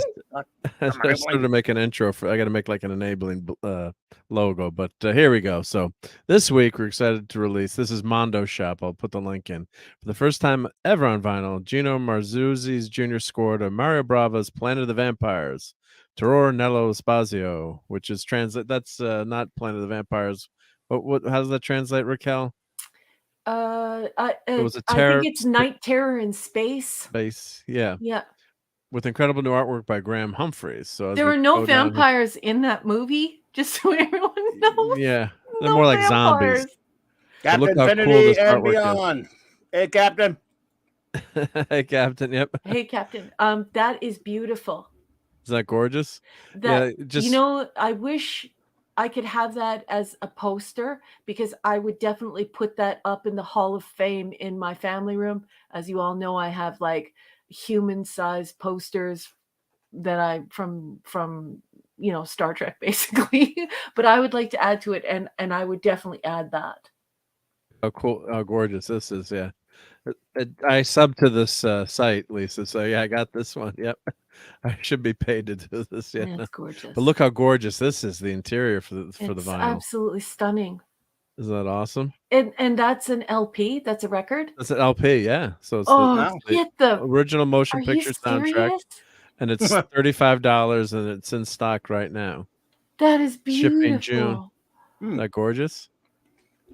I remember. I think I watched that movie with Hungry Boy. That was. Look at the Oh, vinyl. that was such a Yeah, good yeah, movie. and you reviewed it on the You Clubhouse. did, yeah. Oh, that's such a good movie. I love that then- movie. And this is supposed to be the asteroids, I guess, on the vinyl. It looks Yeah. really cool. Yeah. So, or planets. I'm not Hey, sure. the Yeah. common nerd. Hey, common nerd. Common nerd, what's up, bud? I love the So- uniforms. in Yeah, this, they're great. Yeah, Yep. the uniforms were just fabulous. Space is so cold, and they're walking around on the ship, and they're all in leather, and it's just so futuristic looking and cozy, warm. Definitely not I'm- what you want to wear in Arizona. So I Definitely, believe. definitely not in Louisiana. Okay. Okay. So it's Except for the $35. ladies, and they it's- should wear it. Yeah. Oh, here I can get a full screen. Yep. Well, we can download. You could download the images, maybe make a print too. Oh, that looks great. But Yep. we're not So, recommending that Wow. you do that. No, no, Please always no. stay copyright compliant. Enable. I'll purchase it. Public service announcement. Ignore Mark. Do not download anything without proper Yes. copyright compliance. Don't do that. Please drink responsibly. Yeah, so it is available to purchase right now. So I'll put the link in. It's Mondo Shop and 35 smack rolls, and it's shipping in June. Gorgeous. Yep. Ridiculously gorgeous. So they have lots of great stuff at Mondo Shop. So check them out, and tell them I sent you. Oh, Scuba Pete put it in. Yep. Thank you, Scuba. Yep. I love Scuba must know that. And they have some great the action figures they have there too. They've got Oh, all these oh, oh. custom Batman action figures. Harley Quinn is out. Oh, she looks great. I also have to Very bust your cool. chops about something because I sent you guys a video and you guys didn't watch it, and I want you to watch it. I actually learned about this video. It's a documentary from Scuba Pete.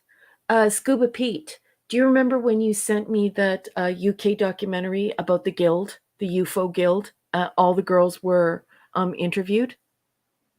Do you still have the URL for that?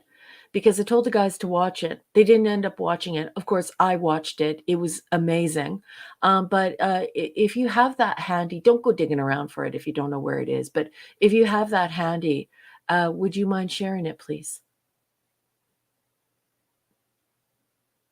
Thank you, Scuba. Yep, we can find it. Oh, Yep. thank you, Scuba Pete. I'm currently locked out of my my YouTube because my university is changing the way that we access YouTube and Google through the portal. So I actually can't even get in there. So if you could do that for me, I would be so grateful, because these two guys have to watch that documentary on the guild. It was delightful. I watched every minute of it. I don't remember. I think it's only like a half an hour, 45 minutes long. It is so good, so good, and you learn so much about UFO from it. Cool. Sounds awesome. Yep. I think at one point I'd found that, and I'm trying to remember. You save stuff on YouTube to watch, and then you've got 100 Well, things I you can saved watch it, but later. I can't access it because the Yeah. university's moving stuff around. So annoying. So you're gonna have to get a new account, unfortunately. You said, right? Yeah, I think I might, It's a but I bummer. think I'll just get a hold of Google and ask them to switch it over to another account. Just switch the whole thing over there. I don't want to lose it. Oh, there it is. There it is. There it is. If you would like to learn more about the fine, sexy, glorious gals of UFO, please follow the URL that Scuba Pete just put in the chat. Oh, That okay. is a must watch. It is a must cool. watch. And I promise you, Jennifer Lawrence isn't in it. But when it comes to talking about being progressive and talking about positive story making and positive storytelling, it all starts with shows like UFO, not this modern crap, not the filth, and definitely not the Jennifer Lawrence people out there in the world. So follow that link, get that link, keep that link. It is just, it's so good. Cool. Well, I guess I can show us one little thing before we get out of here, a little treat, and then we'll get out of here real quick. What you got, boss? Well, we talked about Frederick Brown. We may as well do the whole thing. Arena. But of course, this is the comic book that adapt his original story. If you want to see how different it, just get a little peek of how different it is. Man versus monster, while the Earth's fate hangs in the balance. Arena, a startling thriller from the pen of Frederick Brown. And ads. Arena. There you go. Wow. Yeah, of course. Art by John Buscema and Dick Giordano. It was adapted by Jerry Conway. We won't hold that against him. Was this an anthology series, or what it was a short this? story? Oh boy! No, but I mean gotta this buy comic book thing. that's in. Well, this comic book was Worlds Unknown. Marvel was doing it for a little while in the early 70s when they were adapting science fiction stories in the comics. Okay. What's that number one? What were we saying? Well, honey, like, isn't it bad enough that MARC enables? Now you're enabling me, honey. How much does this cost, and can I get this? Where is this? I don't know what it goes for as a back issue. That Mark would know, but he'd probably be able to find it. But anyway, see this. I'm just giving you an idea of how different his story was, but yet how similar, because he's a starship captain, but he's fighting for something different. He's when he fights aliens. I was just doing it really quick. I'm not going to show the whole thing or whatever. Yeah, They review it. Maybe Mark and I could review it one night. Just to, it's similarities. There are other stories in there. Would you please review it? Sorry if anybody can hear people talking in the background, but it's hot here today, and I have my window open, and there are some people talking in the street. I'm sorry, everyone. I can't hear anything. You're good. No. So anyway, I just want to say it was just a little. You think you'd like a comic book like that? It's Frederick Brown, of course.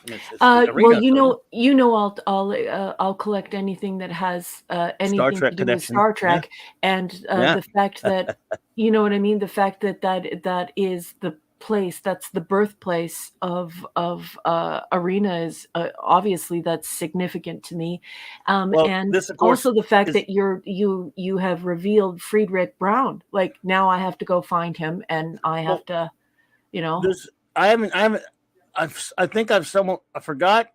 I'll have to look for it, but I've seen the short story. I've had it in a book at once, I think, years ago. But of course, that was again, this comic was done years after Star Trek was off the air. But it adapted the comic. It adapts the short story rather than obviously the episode.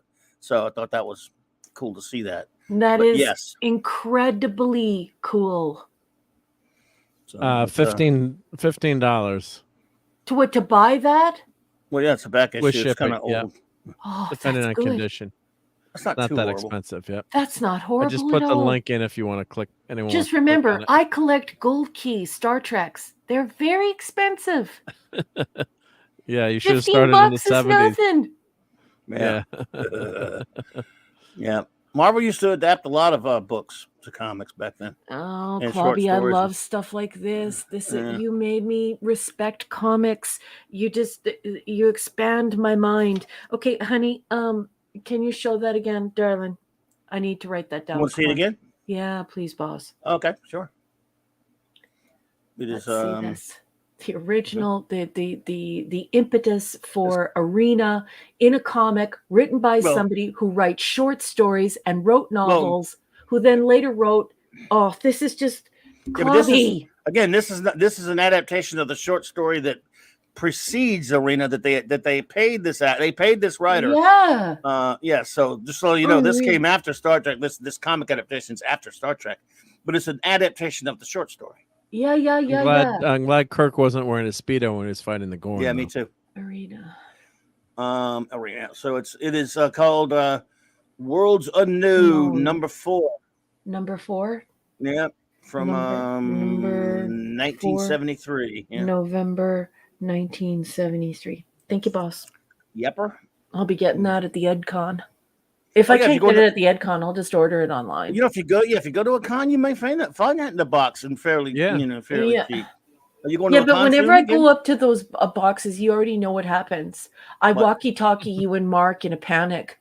Mark, do you have my list? Do you remember that list? No, I don't have it with me, Raquel. Oh no! Remember when I did that? I'm so sorry. I'm such a lunatic friend. If I run across it, I'll grab it. But if not, I mean, like I say, if you said you're going to a con soon, right? Yeah, I'm going to be a guest at or a vendor. I'm not quite sure what my status is going to be for the Ed Expo in Edmonton, Alberta. So I'll be going to that in September, and I will be attending as an author. And I think I'm the last con I was at, I was a guest. So I'm not quite sure, but I'll let people know as the detail as I receive the details from the convention. Also, our boy J-Man, our good friend, he goes to these shows where he lives. He's not he lives in a different part of the country than you, but he goes to these shows all the time around him. Every other week they have these shows. And he goes and as you know, he buys tons of comics. He's a serious hardcore collector. I know. He always walks away with big stacks of stuff. I'll get him to keep that in his radar because he'll probably be going sooner than you. And if he runs across it at a decent, cheap price, I'll have it look out for you. I know he'd love to grab it for you. Probably. Jason is for him. Jason is the sweetheart of a human being.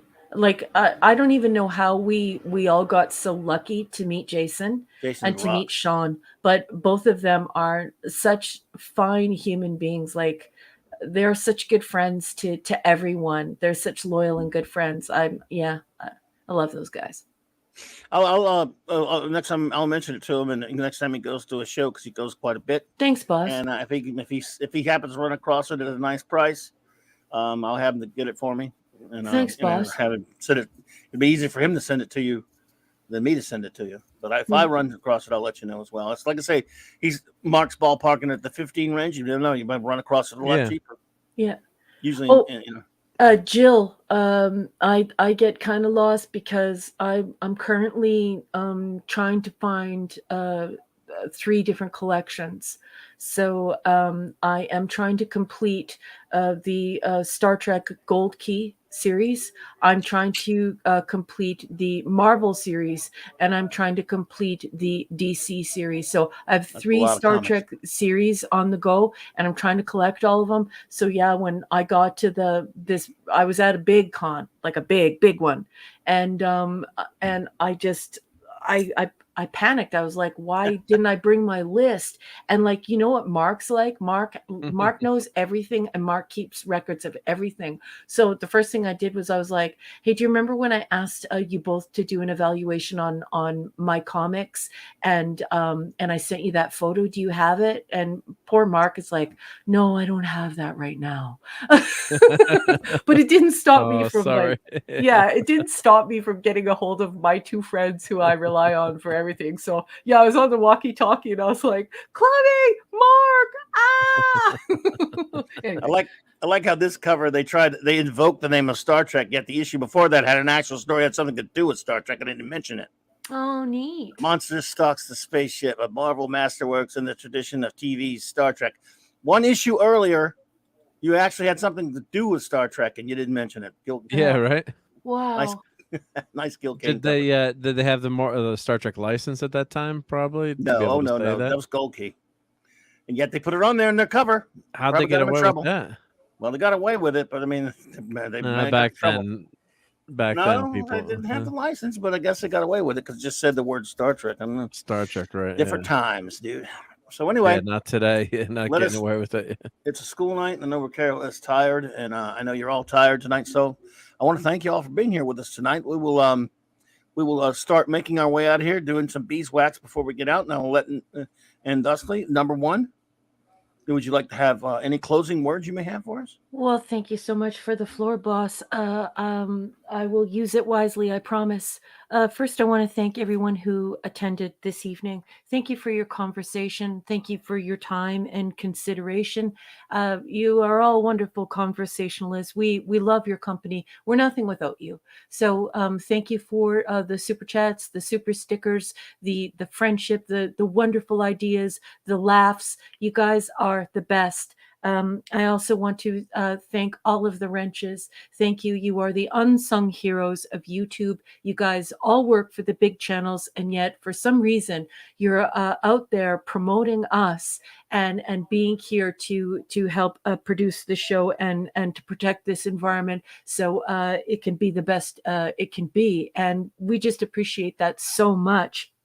I want to thank everyone who is on my Patreon for backing my book. You guys are the best. You guys are just so generous and kind, and I'm going to be backing up away from streaming a little bit to focus more on writing again. So those stories are going to start coming out again, and they'll all be on my Patreon. I also want to make a special note to say, if you know Eric K through Twitter or through any other social media, the Great Bronze Wrencher, please get a hold of Eric. Send him a nice note. He could use a little love. He's a little under the weather. I don't want to reveal any of his private information, so I'm not going to unpack that for anyone. I don't like to pry, and I don't like to reveal other people's information. However, I do think he could use a little love. And if I'm an agnostic, I don't pray, but if you pray, would you please pray for Eric? And would you please send him a note and just let him know that you're thinking of him and ask him how he's doing, and be kind and wonderful to him, because he sure could use it. I want to thank Mark D with a C for your excellent show prep tonight. Thank you for making this cast the best it could possibly be. I want to thank everyone who tuned in as though this were a radio program, or if they download it like Clobby says and they're listening to it later, or they're just listening in, or they're active in the chat but not participating. You are wonderful, especially. Yeah, Don't forget to buddy. hit. Don't forget to hit the subscription button. Don't forget to hit the bell so that you get your notifications. We have some super fun emojis here, so you should be a subscriber. You should join. You will have a heck of a good time, especially when Clobby does the members only stuff. Yeah, make sure you follow Mark. He's an amazing maker, very talented human being. And last but certainly not least, I want to thank you, Clobby. I love you. You are one of my best friends in the whole wide world. This space is such a great space. This community is such a rocking community. Thank you for making this space for all of these crazy nerds and geeks to come together to talk about the stuff that we love. You are the best. Mwah. Thank you. And I love that's it. you. Well, thank you. I love you, and thank you too much. You're the best.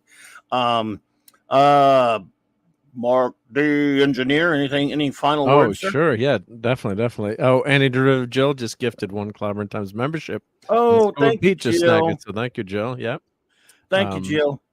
Very nice, very nice. Fun time tonight. Raquel, my doors are locked. I do have an alarm system and Don't ring even doorbells. try to steal that book. I'm coming for it. I gotta find another copy of that book now. Raiders of the Lost. Hey, she's Raiders of the Lost Mark. Yeah. I'm booking a flight right now. Oh, and I better not Hey, get anything on those pages when you get it. Ezra Goldstein, shalom, my friend. Good to see you. Yeah, Sorry, you Mark. watch Hey, your Ezra. popcorn fingers, Mark. Yeah. ahead, Oh Mark. my goodness gracious! I'll be in big trouble. Oh, Scuba Pete's got a special message. So I want you to read that. Sweetheart. Thumbs. What a Thank you sweetheart. for the super chat. He says nothing, but that says 1,000 words. Yeah. And Thank everyone you, of Scuba. them says, "Hey, go screw Clobby." He's saying that. I know he is, but that's the kind of guy he is. He means it in the best possible way. Thank you, Pete. Yep. Appreciate you, buddy. Super nice. Yep. But no, yeah, a lot of fun tonight, and chat was awesome as usual. Shout out to Eric K and Raquel. Thank you so much for all your kind words, and I promise not to mess that book up. But, Better not, Buster. better not Buster. But I hope I can find another copy, because or maybe when I just love reading. Well, I won't say it's a horrible book. It's not good. Dude, So I will anyway, buy that book from you. I will buy that book. hopefully we'll find another copy someday, or eventually we'll get it to you. We'll Never figure know. it out. Damn never it, know. Mark. No kidding. Damn it, kidding, Mark, yeah. Kidding. Do we have that clip? The damn it, Mark. Yeah, I love that clip. That's a great clip. Yeah, JT Kirk loves it, and so does Lisa. yeah, I don't know We if all we had. love it. Damn it, All right, here you Mark. go. I'm never that way. God damn it, Mark. Jeez.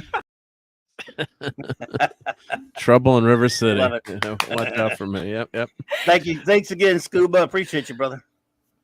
So, check out Sunday Night Geekery. We'll have it. Maybe we'll do a tribute to comic book moms or genre moms, or Yeah. we'll see. We'll talk about Oh, moms, what a cool and idea. that might be fun to. Yeah, we did that have last year. some- Let's do it again this year. Yeah, do it again. Yeah. So, On like Mom's Day. Ripley's the mom number one, right? Yep. Yeah. See, look at the chat lighting up. They just love it. They love this. love They it. love this. You're in trouble engineer stuff, like with Rom and Scotty. They love it. Like, you're our Rom and Scotty. Did you say? Oh, sorry. Or did you say? Oh, Rom. Anyway, continue. Engineers, they love to change things. Where's that clip? We got to play that one. Yep. It's tough to get to. Where is that one? Oh, here, I found it. And they probably redesigned the whole sick bay, too. I know engineers, they love to change things. Yeah, absolutely. As good as your word. Aye, sir. The more they overthink the plumbing, the easier it is to stop up the drain. Yeah. Always get in trouble for messing up things. It's so hysterical. Like, No bloody A, B, C, or D. Sorry, Mark. Go ahead. No, I was gonna say, I always get in trouble. We'll Like, get if out of here, something I breaks, I know, but like my mom's like, something broke. What did you do? Like, it wasn't me. Honest. Sometimes you're it an is, engineer, but not man. always. But not always. Not always. Yeah. Oh God. I'm You're going to all be your fun time McCoy, tonight. man. I'm going to be your McCoy. I'm going to dog you. I got to. It's my job. It's what I do. Yeah. You're all my witness. I tried to get us out of here, but nobody listens. You're all my mutiny. witness. This is mutiny, Okay, mister. going on Yes, mute. sir, it Going is. on mute.